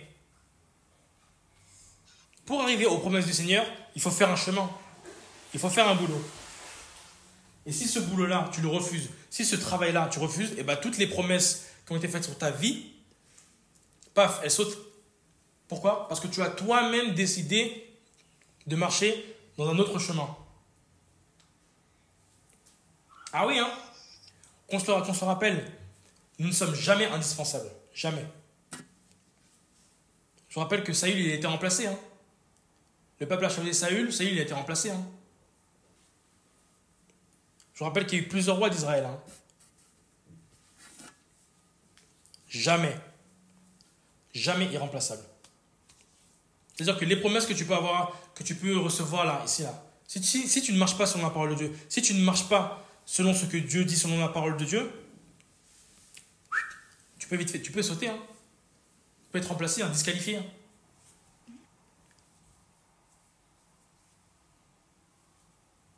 Et c'est pas parce que tu es vivant que ça veut dire que le Seigneur ne t'a pas frappé. Hein. Ah oui. Je vous rappelle que la parole dit que le Seigneur t'a envoyé aussi l'esprit d'égarement. L'esprit d'égarement, c'est le fait que l'esprit d'égarement, c'est le fait que tu crois au mensonge. C'est-à-dire que tu es tellement dans le péché, le Seigneur dit, ok, de toute façon, cette personne-là, il n'y a plus rien à faire. Il envoie l'esprit d'égarement. Maintenant, à chaque fois qu'on va te dire quelque chose, qu'on va t'annoncer la parole, tu vas dire quoi? Tu vas refuser. Tu vas toujours refuser. Mais en cela, on voit que tu es frappé. Il y a des catholiques qui disent, ouais, et tout, je suis catholique, je mourrai catholique. Tu sais très bien que ces personnes-là, tu vois que ces personnes-là n'ont jamais changé. Mais ces personnes-là ont été frappées. Frappées également. C'est plein de gens comme ça. Hein. Des gens qui se croient dans la vérité, tout ça, qui disent ouais, tout, ouais, alléluia, tout ça, mais qui font leur bail derrière. Et après, quand tu viens leur dire, dénoncer leur péché, tout ça, leur compromission, oh mais non, mais machin, non, ça a toujours trouvé des excuses. Toujours trouvé des excuses. Ah, je vous assure, hein. Dans la famille, on parle de gens, il y a des gens là, on leur parle. Les gens, oui, mais non, mais si, oui, mais non, mais ça, oui, mais non. Je pense qu'on a tous déjà rencontré quelqu'un comme ça. Et que vont trouver des excuses. Récemment, j'ai vu quelqu'un, une autre personne aussi, je lui dis, mais ouais, maintenant là, l'assemblée de ça, là, c'est comment les choses de Dieu, c'est comment? Ah oui, mais il y a aussi, ah mais oui, mais il y a ça, il y a c'est toujours un truc. C'est jamais de ça. C'est jamais de la faute des personnes, mais c'est toujours de la faute des autres personnes. Toujours. Se remettre en question, c'est compliqué. Orgueil comme pas possible. On sait qu'on a de l'orgueil, on se bat tous avec ça. Hein. Même moi, on se bat tous avec ça. Mais à un moment donné, tu dis, comme l'a dit Jessie, tu attrapes ton cœur et puis tu te dis, voilà, tu prends et tu changes. Il y a des gens là, tu vas leur dire la chose, ils ne changeront pas, ils ne changeront jamais. Ma mère me disait un truc, me disait, tu sais, lui, qu'il y a des gens, tu vas leur parler du 1er janvier au 31 décembre, ils ne changeront jamais. Jamais. Tu peux leur prêcher l'évangile tout le temps, ils ne changeront jamais. C'est mort. Là-dedans, il y a des gens qui sont très orgueilleux et puis qui finissent par changer. Soit il y a d'autres qui sont, tu sais, ils sont frappés. À force de recevoir des choses du Seigneur, et puis tout le temps faire le contraire, tout ça, paf, à un moment donné, ben, écoute, le Seigneur te dit, ok, bah, écoute, ça, ok, on passe à quelqu'un d'autre, on va prendre, on va remplacer, allez, hop, mi-temps, changement, puis la personne qui était sur le banc, hop, se lève, commence à rentrer sur le terrain. Ah oui, hein.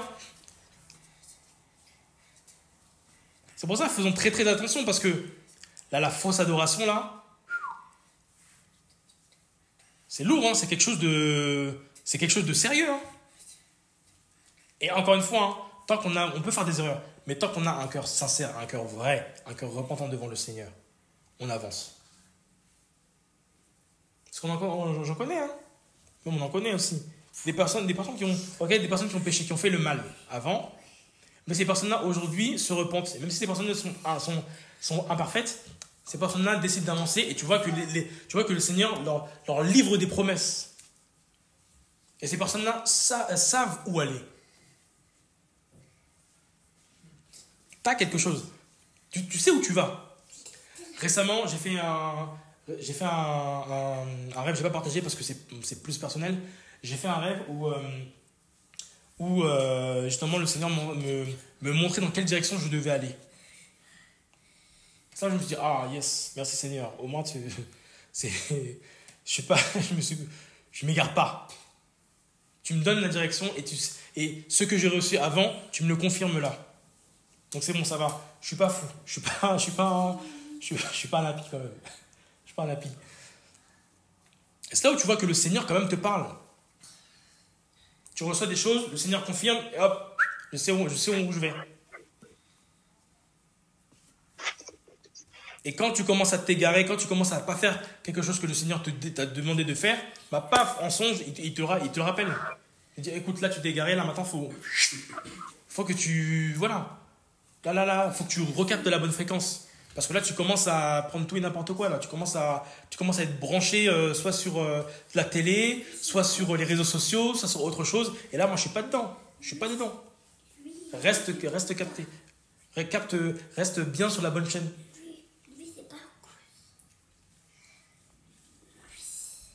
C'est pour ça qu'il y a beaucoup de personnes que... Le Seigneur, on a l'impression que le Seigneur écoute, hein, mais le Seigneur ne les écoute même pas. Ne les écoute même pas. Et c'est comme ça que ça sert la religion. On fait les choses pour faire. Mais au fond, le Seigneur n'est pas. Pourquoi ? Parce qu'on n'a pas mis sa vie en règle devant Dieu, devant Elohim. Proverbe 28, 13 nous dit « Celui qui cache ses transgressions ne prospère pas, mais celui qui les confesse et les délaisse obtient miséricorde. » C'est bien écrit, les confesse et les délaisse. Confesser, c'est bien, hein, mais il faut les délaisser. Il obtient miséricorde. Ça veut dire que si tu les confesses, mais tu ne les délaisses pas, tu n'obtiens pas miséricorde. Est-ce qu'on me suit ? Oui. C'est insensé ce que je dis ou est-ce qu'on comprend ? On comprend un peu la chose. Verset 20. Nos pères ont adoré sur cette montagne. Et vous dites que le lieu où il faut adorer est à Yerushalayim. Donc là, déjà, elle est confuse. Déjà. Même malgré les bases qu'elle a reçues, voilà, elle est confuse. Déjà dans ses bases. 21. Yoshua lui dit, femme, crois-moi, l'heure vient où ce ne sera ni sur cette montagne, ni à Yerushalayim que vous adorez le Père. Et 22. Vous adorez ce que vous ne connaissez pas. Nous adorons ce que nous connaissons, car le salut vient des Juifs. Comme je l'ai dit tout à l'heure, hein, lorsque tu es branché, hein, tu sais, tu connais ton Créateur, tu connais la personne, je dirais plutôt l'être que tu adores. Donc on voit clairement qu'il y a une transmission. Nos pères ont adoré là, et vous adorez là. Mal branché. Au verset 28, la femme, ayant laissé sa jarre, s'en alla dans la ville et elle dit aux gens, « Venez voir un homme qui m'a dit tout ce que j'ai fait. Ne serait-ce pas le Mashiach ?»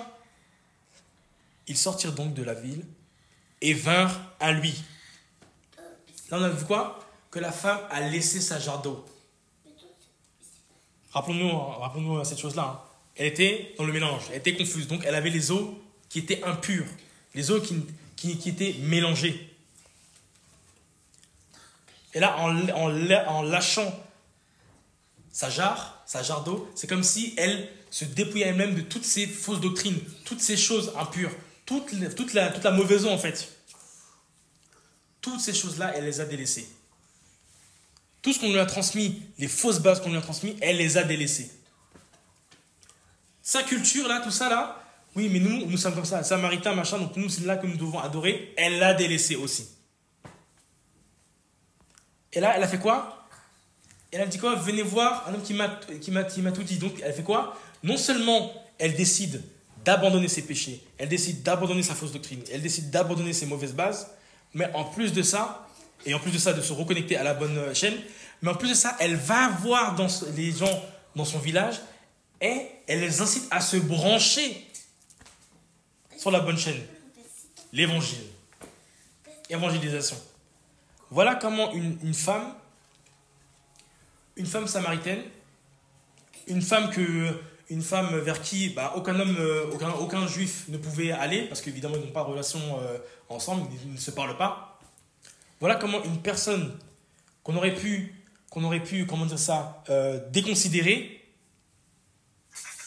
se retrouve à être évangéliste, à être d'abord rebranché, connecté à Elohim, et être une évangéliste. Donc, on ne peut pas dire que la femme ne sert à rien. Là, le Seigneur est bien passé par une femme pour montrer que parfois là, c'est plus elles qui reçoivent bien correctement les choses du Seigneur plutôt que nous, hommes. Parfois, parce que sinon il n'y aurait pas de chrétiens hommes. Mais souvent là, vous allez voir, c'est ça. L'homme, beaucoup dans l'orgueil. Beaucoup dans l'orgueil. Et la femme va mieux recevoir les choses du Seigneur. Déjà, de par nature, la femme est sensible. Et plus sensible que l'homme. Donc du coup, elle capte mieux et mieux ces choses-là.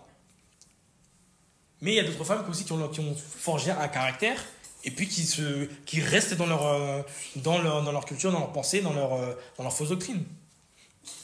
Elle aussi, là, la Samaritaine, elle aurait pu se dire, bah attends, écoute-moi, c'est la base que j'ai reçue. Qu'est-ce que tu es en train de me raconter là? C'est n'importe quoi.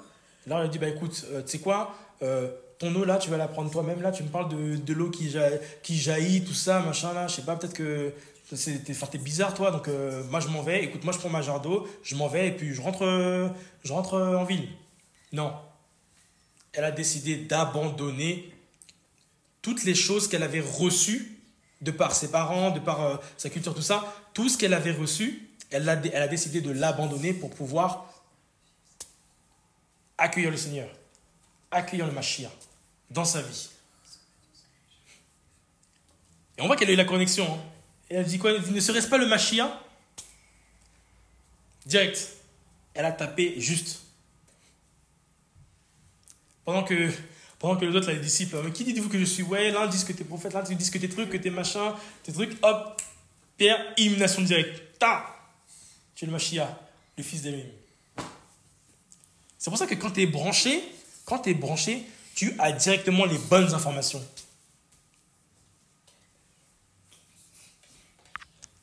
Et pour ça, il faut être bien branché. Les faux adorateurs. Les faux adorateurs sont des personnes qui sont dans le mélange. Les faux adorateurs sont des personnes qui n'ont pas mis leur vie en règle avec le Seigneur. Pour commencer. Et il y a aussi d'autres catégories de faux adorateurs. Bien sûr, parce que, évidemment, comme je l'ai dit, hein, qui dit faux adorateur dit forcément soit tu adores mal, ou soit tu adores un autre Dieu.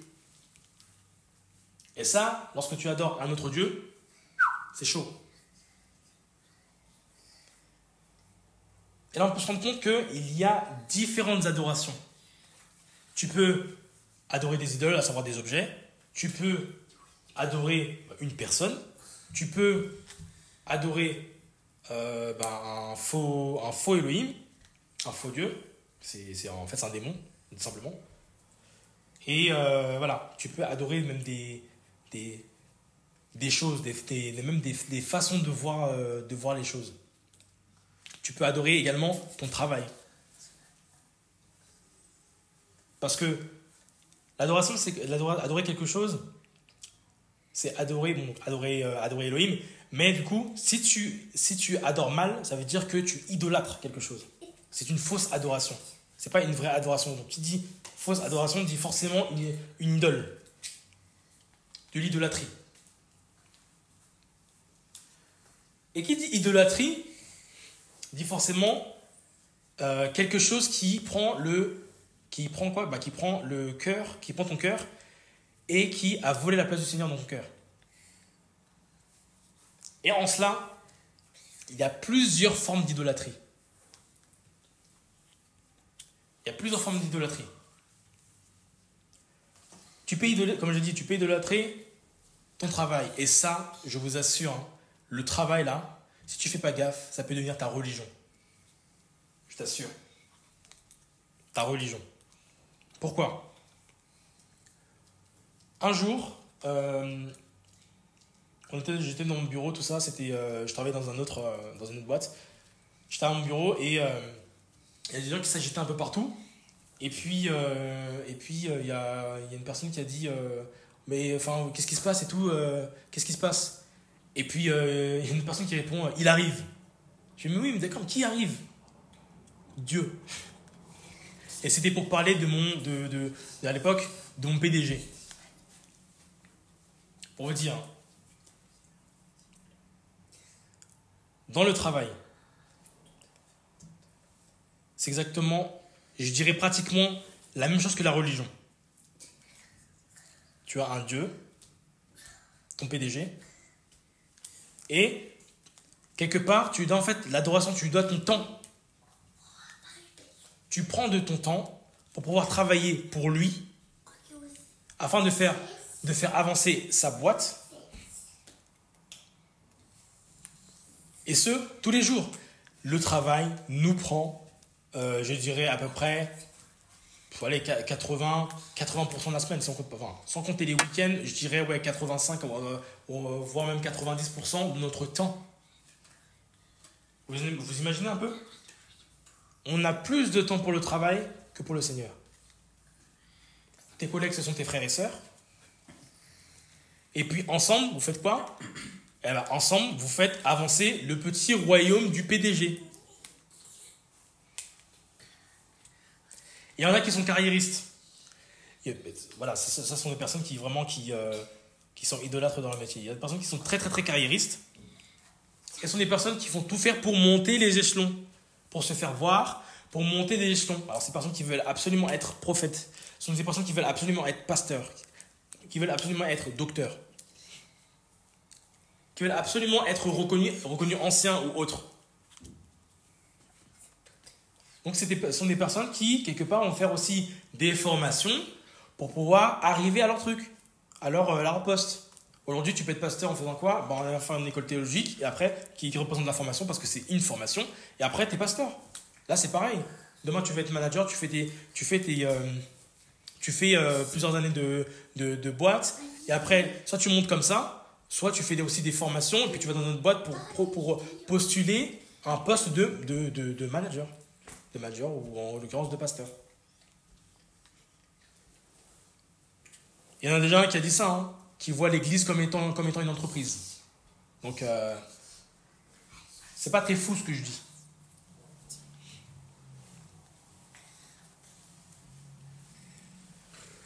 Tu peux idolâtrer, bien sûr, une personne,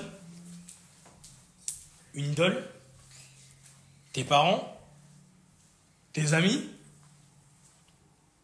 n'importe quelle personne.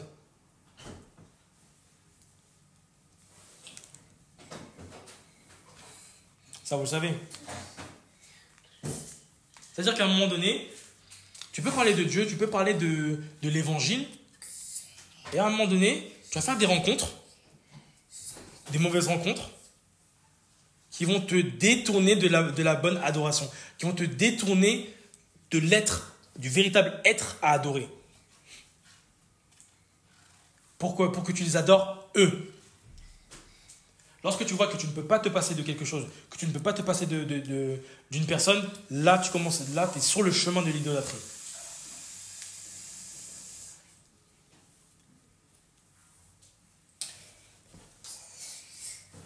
Oui, mais j'aime bien avoir ma petite routine comme ça. Tous les matins, je fais ci, ensuite je fais ça, et c'est casé, c'est comme ça. Voilà. Le Seigneur te dit, non, mais maintenant, tu vas faire autrement, tu vas faire autre chose. Oui, mais non, mais Seigneur, idolâtre. On pensait qu'on pouvait adorer soit le Seigneur ou soit Mammon. Oui, tu peux adorer l'argent aussi. Tu adores Mammon, mais c'est pas que ça. Il n'y a pas que Mammon. Il y a plein de choses. L'idolâtrie fait partie de la désobéissance. Le Seigneur te dit A, toi tu pars faire Z. Mais tu as déjà mais c'est que tu as choisi ton Dieu. Tu as choisi quel être, quelle personne, quelle routine, quel objet, quelle chose tu veux adorer plus que le Seigneur. Le Seigneur passe par quelqu'un et te dit fais pas J, mais tu fais O. Toi tu viens, tu fais J. Mais t'es un idolâtre. On peut s'idolâtrer soi-même. Moi, je prends cette décision, mais c'est moi qui décide, c'est moi qui fais ça, c'est moi, et c'est moi, et c'est moi, et moi, et moi, et moi. Et vous suivez, idolâtre. Et orgueilleux.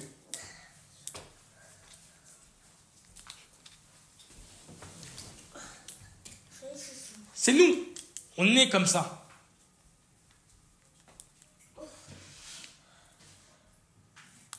Mais il nous faut choisir,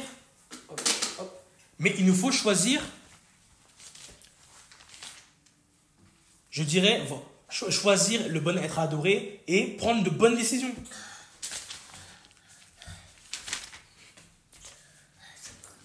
Regardez. C'est pour ça que Paul disait quoi?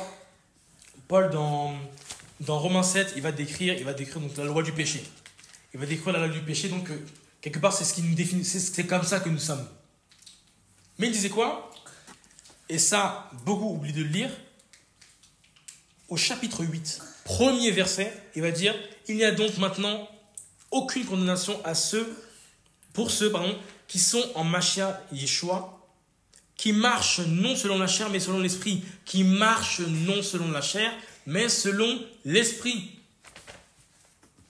Donc, on voit que toutes les personnes qui sont condamnées, ce sont les personnes qui marchent selon la chair et non pas selon l'esprit. Quand tu marches selon la chair, tu décides, tu restes dans ton orgueil. Tu restes dans ton idolâtrie. De toute façon, nous sommes des êtres qui adorons. On adore forcément quelque chose. Soit tu décides d'adorer, comme j'ai dit, une personne, un être ou autre, même des objets, ou alors une façon de faire. Ça te dit change, tu dis non, moi je suis confortable ici. Il te dit maintenant va dans telle ville, va ailleurs, tout ça. Tu dis non, moi je veux rester ici, je suis bien, je suis confortable. Mais tu es idolâtre de toi-même, tu es idolâtre de ta situation. Et tu verras que quand tu obéis au Seigneur, là tu vois que les choses changent et tu vois comment le Seigneur te bénit. Quand le Seigneur a envoyé les disciples deux par deux, il leur a dit quoi? Il leur a posé la question, ne vous ai-je pas envoyé tout ça? Ils ont dit oui, tout ça. Est-ce que vous avez manqué de quelque chose? Ils ont dit non. Bah alors. Pourtant, il leur a dit, vous ne prenez ni de tunique, vous ne prenez ni d'or, ni de sac, ni de machin, ni de trucs. Il leur a dit de ne pas prendre un certain nombre de choses. Ils ne l'ont pas pris, ils sont partis. Est-ce que vous avez manqué, quand ils sont revenus, est-ce que vous avez manqué de quelque chose? Non. Non, de rien. C'est pour ça que voilà, on est trop idolâtre de nous-mêmes, on est trop idolâtre de notre situation, et on est idolâtre de notre, je dirais, de notre incrédulité. On est idolâtre de ça. Le Seigneur te dit, mais foi, regarde, il passera ça. Non, je préfère ça parce que, voilà, là j'ai mes bases, là je sais que, là je suis bien, donc, voilà, je reste là, tout ça. Donc, toi, je peut-être prends quelqu'un d'autre, tout ça. Mais il t'a dit toi, viens, il t'a pas dit quelqu'un d'autre, il t'a dit toi, sors de ta situation, et parce que j'ai besoin de te prendre toi pour pouvoir faire autre chose. Toi, tu restes là dans ton truc, mais t'es idolâtre. T'es idolâtre de ta situation. Et t'es orgueilleux en plus de ça. De plein de choses. Idolâtre de plein de choses. De la nourriture. On te dit jeûne. Non, Seigneur, pas maintenant. Ouais, d'accord, plus tard. Attends, mais t'as dit... Non, en fait, je t'ai dit là. Il faut que tu jeûnes là. Ouais, mais non, mais pas trop. Tout ça là. En plus, en plus là, il y a... On va cuisiner tel plat là. En plus, ça, c'est trop bon. Tout, t'inquiète, je prends une cuillère, je prends une bouchée, tout ça. Après, on va jeûner, peut-être demain matin, tout ça. Idolâtre de la nourriture. C'est pour ça que la parole dit qu'il y en a qui ont pour Dieu leur ventre. Ils ont pour Elohim leur ventre. Non seulement pour parler de la nourriture, mais pour parler de eux-mêmes. Idolâtres de ce qui les nourrit eux-mêmes, de ce qui nourrit leur chair. Et ce qui nourrit leur chair là, ça peut être n'importe quoi. Hein. C'est pas que la nourriture. Hein. tout ce qui peut nourrir ton orgueil, tout ce qui peut nourrir tous les péchés, tous tes péchés, tout ça là.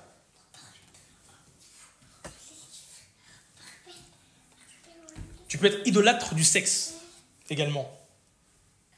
On te dit il y a un temps, vous savez que le Seigneur parfois il disait quoi? Il disait au peuple d'Israël, tout ça, bah, à tel moment vous allez vous consacrer, tout ça, vous n'irez pas vers vos femmes et tout à ce moment-là, tout ça, pour vous consacrer totalement tout ça. Mais si tu n'obéis pas au Seigneur, mais c'est que tu es idolâtre. Tu es idolâtre du sexe.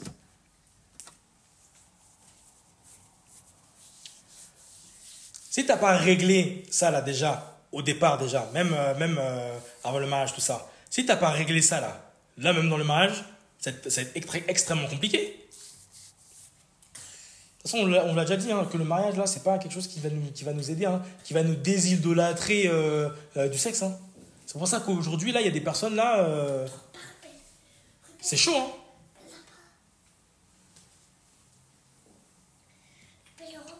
T'as une attaque là, tu commences à avoir une attaque, tout ça, bim, tu vas tomber. À chaque fois que tu vas avoir des attaques, bim, tu vas tomber. Bah attends, mais... C'est que tu as trouvé ton idolâtre, tu es idolâtre de quelque chose en particulier. Tu es idolâtre du sexe, tu n'as pas réglé ça avec le Seigneur, tout ça. Tu pensais que le mariage, là, ça allait te décharger, tout ça. Non, c'est pas vrai.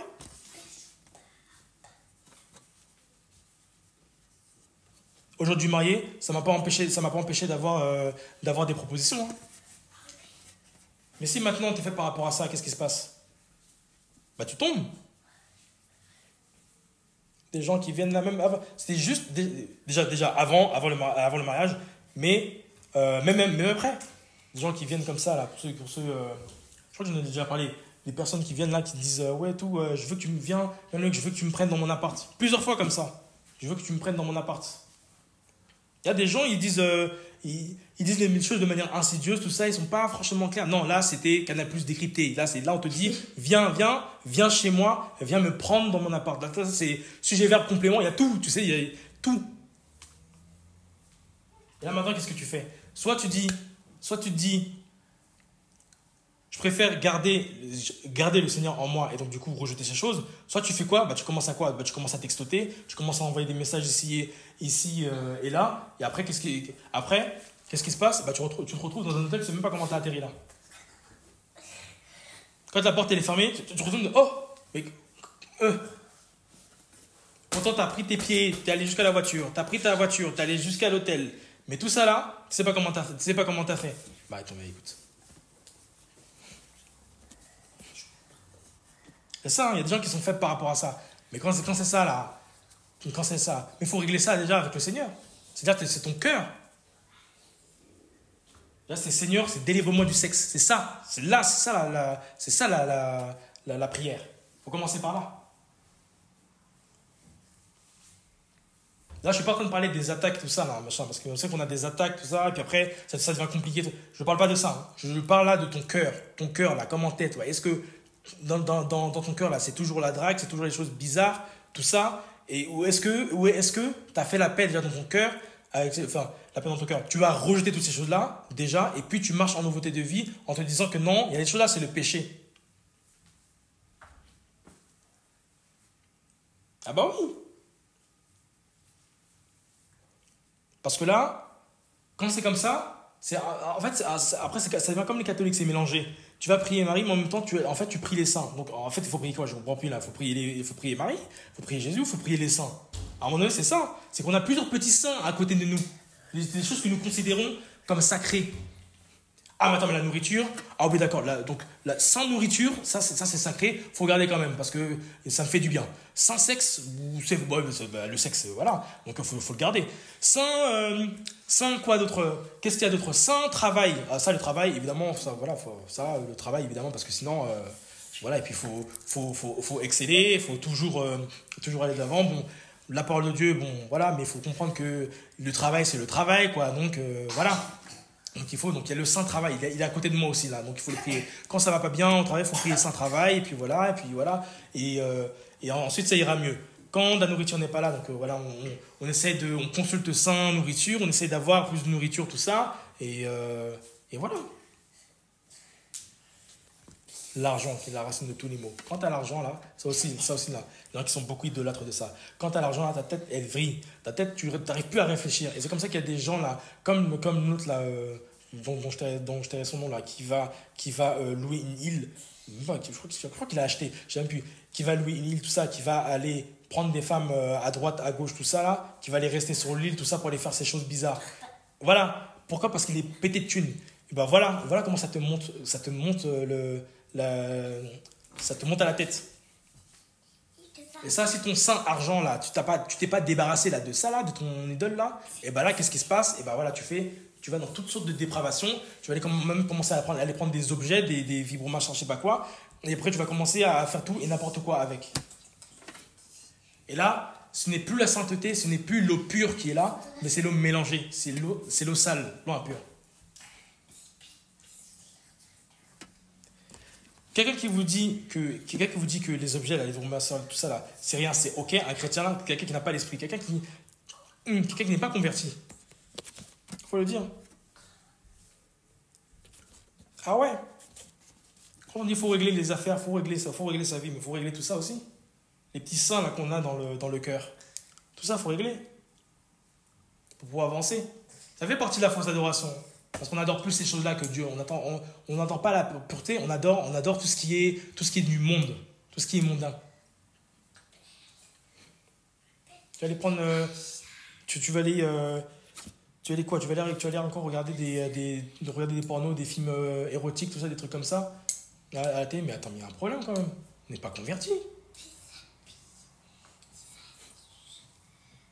Il y a un énorme problème.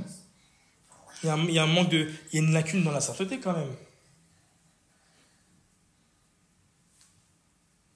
Quand on était dans le monde, tout ça, là, on avait des délires, tout ça, entre potes, tout ça, mais attention, je parle pas d'homosexualité ou autre chose, mais dans les paroles et tout, dans la manière de fonctionner, mais même je pourrais parler aussi d'homosexualité pour d'autres, parce que aussi l'homosexualité c'est un péché. Mais on avait des délires, enfin pour moi personnellement, quand on avait des délires entre potes, tout ça, on parlait tout le temps de ça et tout, on regardait tout et n'importe quoi. À un moment donné, tu dis, là tu prends la décision, tu dis, mais attends, mais écoute, ça c'est le péché, ça. Quand tu décides de vraiment donner ta vie au Seigneur, tu dis, ah mais ça c'est le péché, ça, donc on arrête, c'est bon.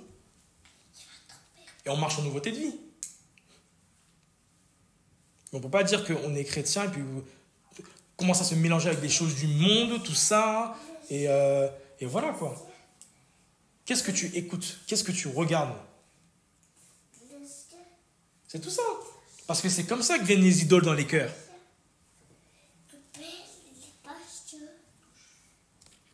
Bah oui. Pourquoi dans l'Apocalypse on nous dit qu'il y a l'image de la bête qui apparaîtra et puis que les gens vont l'adorer? Ça passe par la vue. Ce que tu vois là, tu peux trouver des choses tellement beaux, la chose tellement belle que tu te dis waouh. Et c'est comme ça que tu en fais ton Dieu. Ça là, waouh, c'est trop beau. Et là, tu en fais ton Dieu. Et après, c'est compliqué hein, pour te dénicher de là. C'est compliqué. Si tu n'es pas là, si tu ne confesses et que tu ne délaisses pas ton truc, mais tu vas marcher comme ça. Et après, quand tu vas venir dans les assemblées, on peut dire soi-disant qu'on est de Dieu, tout ça, mais qu'est-ce qui se passe? À l'intérieur, tombe au blochi. C'est mort, c'est la mort à l'intérieur. Et souvenez-vous bien, dans l'ancienne alliance, on disait quoi? On disait que une des lois que le Seigneur avait données, c'est de ne même pas toucher aux morts. Celui qui touchait aux morts était impur. Mais regardez, quand il y a une personne qui vient, qui est morte, tout ça, ça nous infecte tous. Et ça peut nous rendre tous impurs. Ah bah oui. Là, je commence à parler de ça parce qu'on va commencer à aller un peu plus loin dans les enseignements, à avancer, parce que le lait, vous l'avez. On va commencer à parler un peu des choses un peu plus solides là. Là, on commence par la diversification alimentaire. Là, voilà. Là, c'est plus... Là, c'est miam miam. On va commencer par les trucs un peu plus... voilà. Donc ça là, faut régler ça. S'il y a des trucs à régler, faut régler. Je parle de manière générale, hein, je dis pas forcément, voilà. Je suis pas en train de forcément... accuser qui que ce soit ou autre, mais il faut en parler. Parce que ce sont des choses qui sont vraies, qui sont réelles. Maintenant, si vous êtes dans ça, réglez vos vies. Faut régler seulement. Et puis comme ça, on avance, on grandit tous ensemble, tout ça, et puis on va de l'avant, quoi. Mais si on veut avancer, si on veut que Amiens, là, prenne le réveil, et commence à se réveiller, puis que même l'Assemblée aussi autour commence à se réveiller, c'est nous-mêmes, là, déjà, à l'intérieur. C'est à la maison, c'est à Jérusalem, là, Yerushalayim, là. C'est-à-dire nous-mêmes, là, qu'il faut déjà être réformés. Réforme à la parole, c'est pas juste dire qu'on est contre la dîme, contre la dot, contre les offrandes et tout, je sais pas quoi, c'est pas comme ça, c'est plus profond que ça. On va à la racine de nous-mêmes. On creuse à la racine de nous-mêmes. Quel est notre problème encore? Qu'est-ce qu'on n'a pas, avec quoi on n'a pas fait la paix là encore dans notre cœur? Qu'est-ce qu'on garde comme saint, comme idole encore dans notre cœur? Où est-ce que nous en sommes nous-mêmes? C'est tout ça. Parce que tu peux avoir ta discipline comme tu veux. Hein. Mais là, si déjà la violence, tu l'utilises pas déjà contre tes idoles, à savoir tu prends tes idoles, tu les balances, tu les casses là, c'est chaud. Hein. Faut les emmener à la vallée de Hinnom. La vallée de Hinnom, c'était un endroit que l'on... oui, en fait, qui était au sud de Jérusalem, sa particularité, c'est que c'était un endroit en fait qui était tout le temps en feu, tout le temps en feu. Et c'est comme ça aussi que cette vallée-là est comparée aussi à l'enfer ou à l'enfer quoi. Parce que en fait cette vallée-là est tout le temps et constamment en train de brûler. Et c'est là en fait où on jetait toutes les carcasses, c'était la grosse déchetterie de l'époque. On balançait tout là-bas et voilà. Mais ce lieu-là en fait il ne s'éteignait jamais. On était toujours en train de brûler. Et tous ceux qui jetaient leurs affaires, tout ça, voilà. C'est pour ça que quand on parle de la vallée de Ben Hinnom, c'est ça. On parle aussi également de l'enfer. Il y a cette comparaison qui est faite entre la vallée de Hinnom et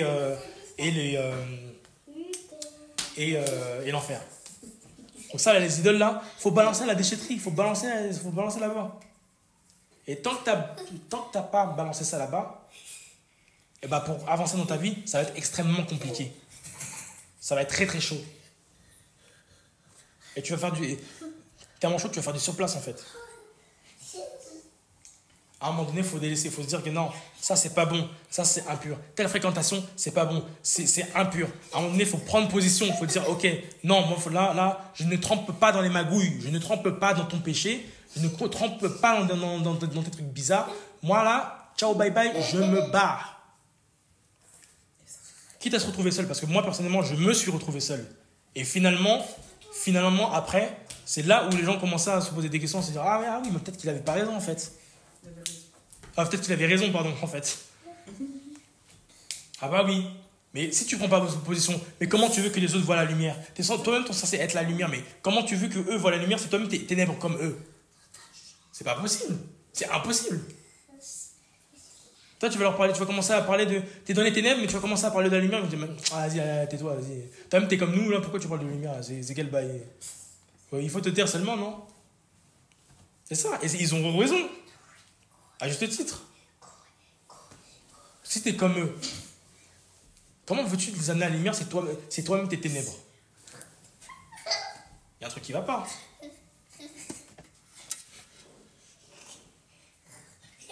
Ah oui.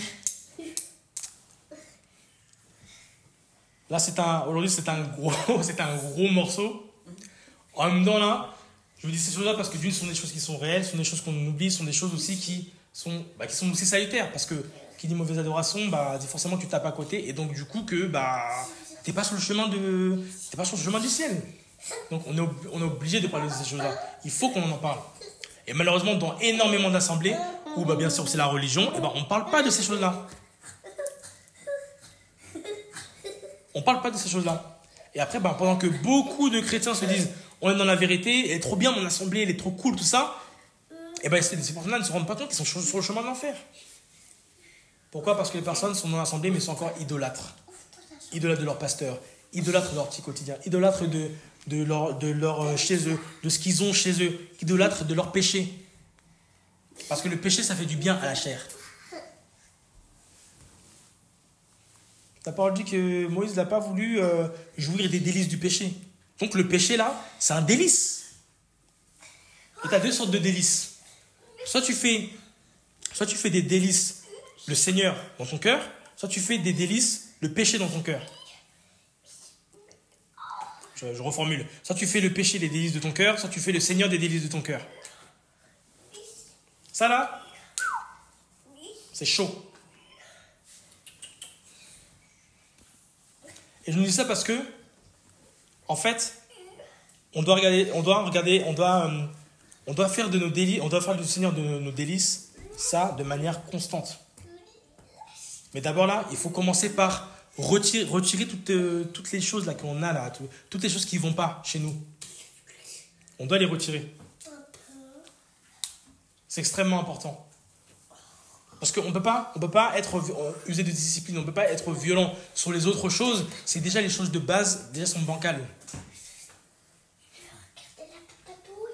On doit déjà, bien sûr, on doit d'abord accepter le Seigneur dans notre vie, tout ça.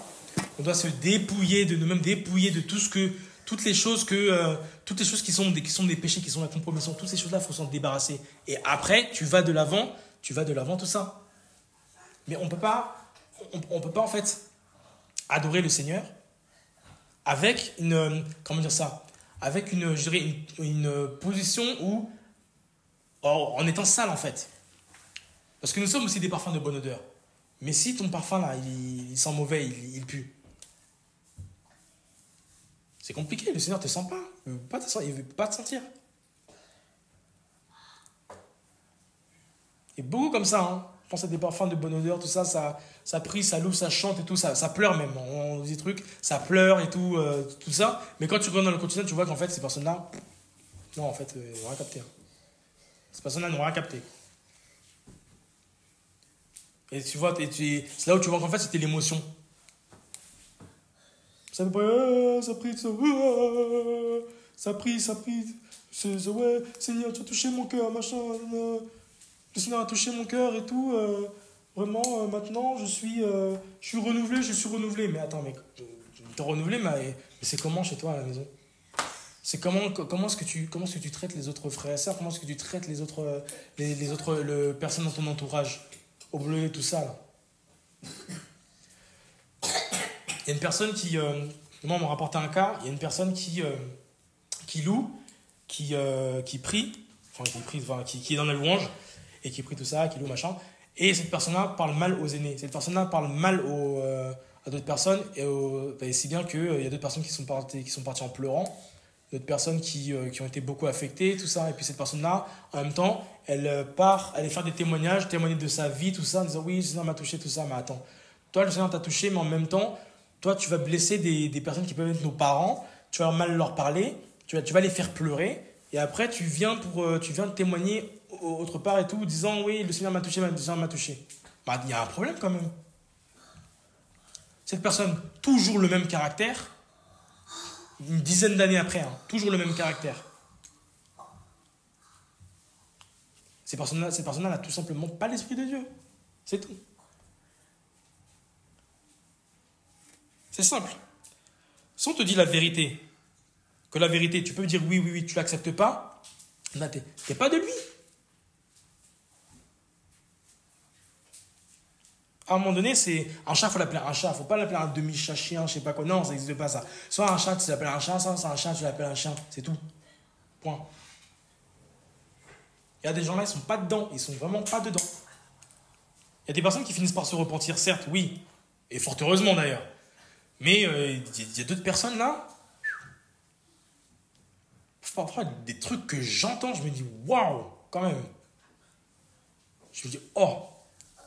Pourtant, ces personnes-là ont eu des responsabilités. Il y a des personnes qui ont eu ces personnes-là ont parfois été même pasteurs, ont eu des titres et tout ça. Quand tu vois maintenant, aujourd'hui, là, c'est comment? Tu dis là, c'est chaud. C'est extrêmement chaud quand même. Tu peux pas dire que tu as toujours le même caractère des années après. Tu peux pas dire que tu peux pas avoir changé. Tu es toujours dans le même péché, tu es toujours dans le même orgueil des années après. C'est pas possible. Non, c'est pas le Seigneur, ça. Parce qu'après, on fait Dieu menteur. On dit que oui, Dieu est dans ma vie, mais tu n'as toujours pas changé de caractère. Un des fruits de l'esprit, là, c'est la douceur. Tu n'as toujours pas de douceur. Tu dis que c'est le Seigneur? Mais non, mais arrête. Arrête un peu, il faut arrêter. Il faut arrêter parce que ça, c'est se moquer du Seigneur. On a besoin, encore une fois, on a besoin de l'eau pure. Celle-là, l'eau pure, c'est la vérité. C'est quelque chose de vrai. Puis quelqu'un qui n'accepte pas la vérité, bah, c'est quelqu'un qui n'est pas de lui. Parce que la parole dit, mes brebis entendent ma voix et me suivent. Donc tu suis la vérité. Parce qu'il est la vérité, la vie, le chemin, la vie. Donc forcément, tu suis la vérité. Si tu ne suis pas la vérité, c'est que quelque part, c'est que tu n'as... Voilà. C'est que tu appartiens au mensonge. Au mensonge. Et au père du mensonge. Donc voilà. Nous arriverons petit à petit en Yeshua. Il faut juste rester bien capté. Il faut bien capter la bonne chaîne, sur la bonne fréquence. Rester sur la bonne fréquence. Et si on est sur la bonne fréquence, eh ben, faut régler nos vies. Il faut ôter tout ce qui brouille la connexion entre le Seigneur et nous. Et revenir sur la bonne fréquence, quoi. Amen. Amen.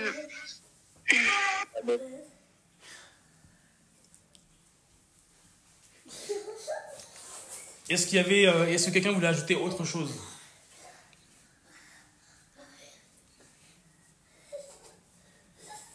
Négatif?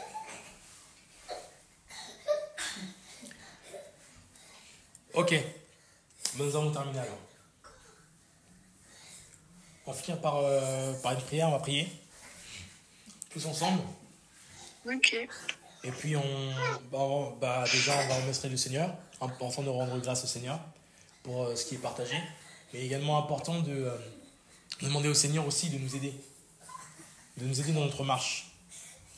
De nous aider dans notre vie, de nous aider à vraiment faire en sorte qu'il n'y ait pas d'idole dans notre vie. Parce que parfois il peut y avoir des idoles, mais de manière... qui peuvent s'installer dans notre cœur de manière subtile. Que le Seigneur vraiment nous épure totalement. Afin que nous portions des fruits. Okay? Et que nous soyons de véritables adorateurs, qui adorons en esprit et en vérité. Amen. Amen. Amen. Amen.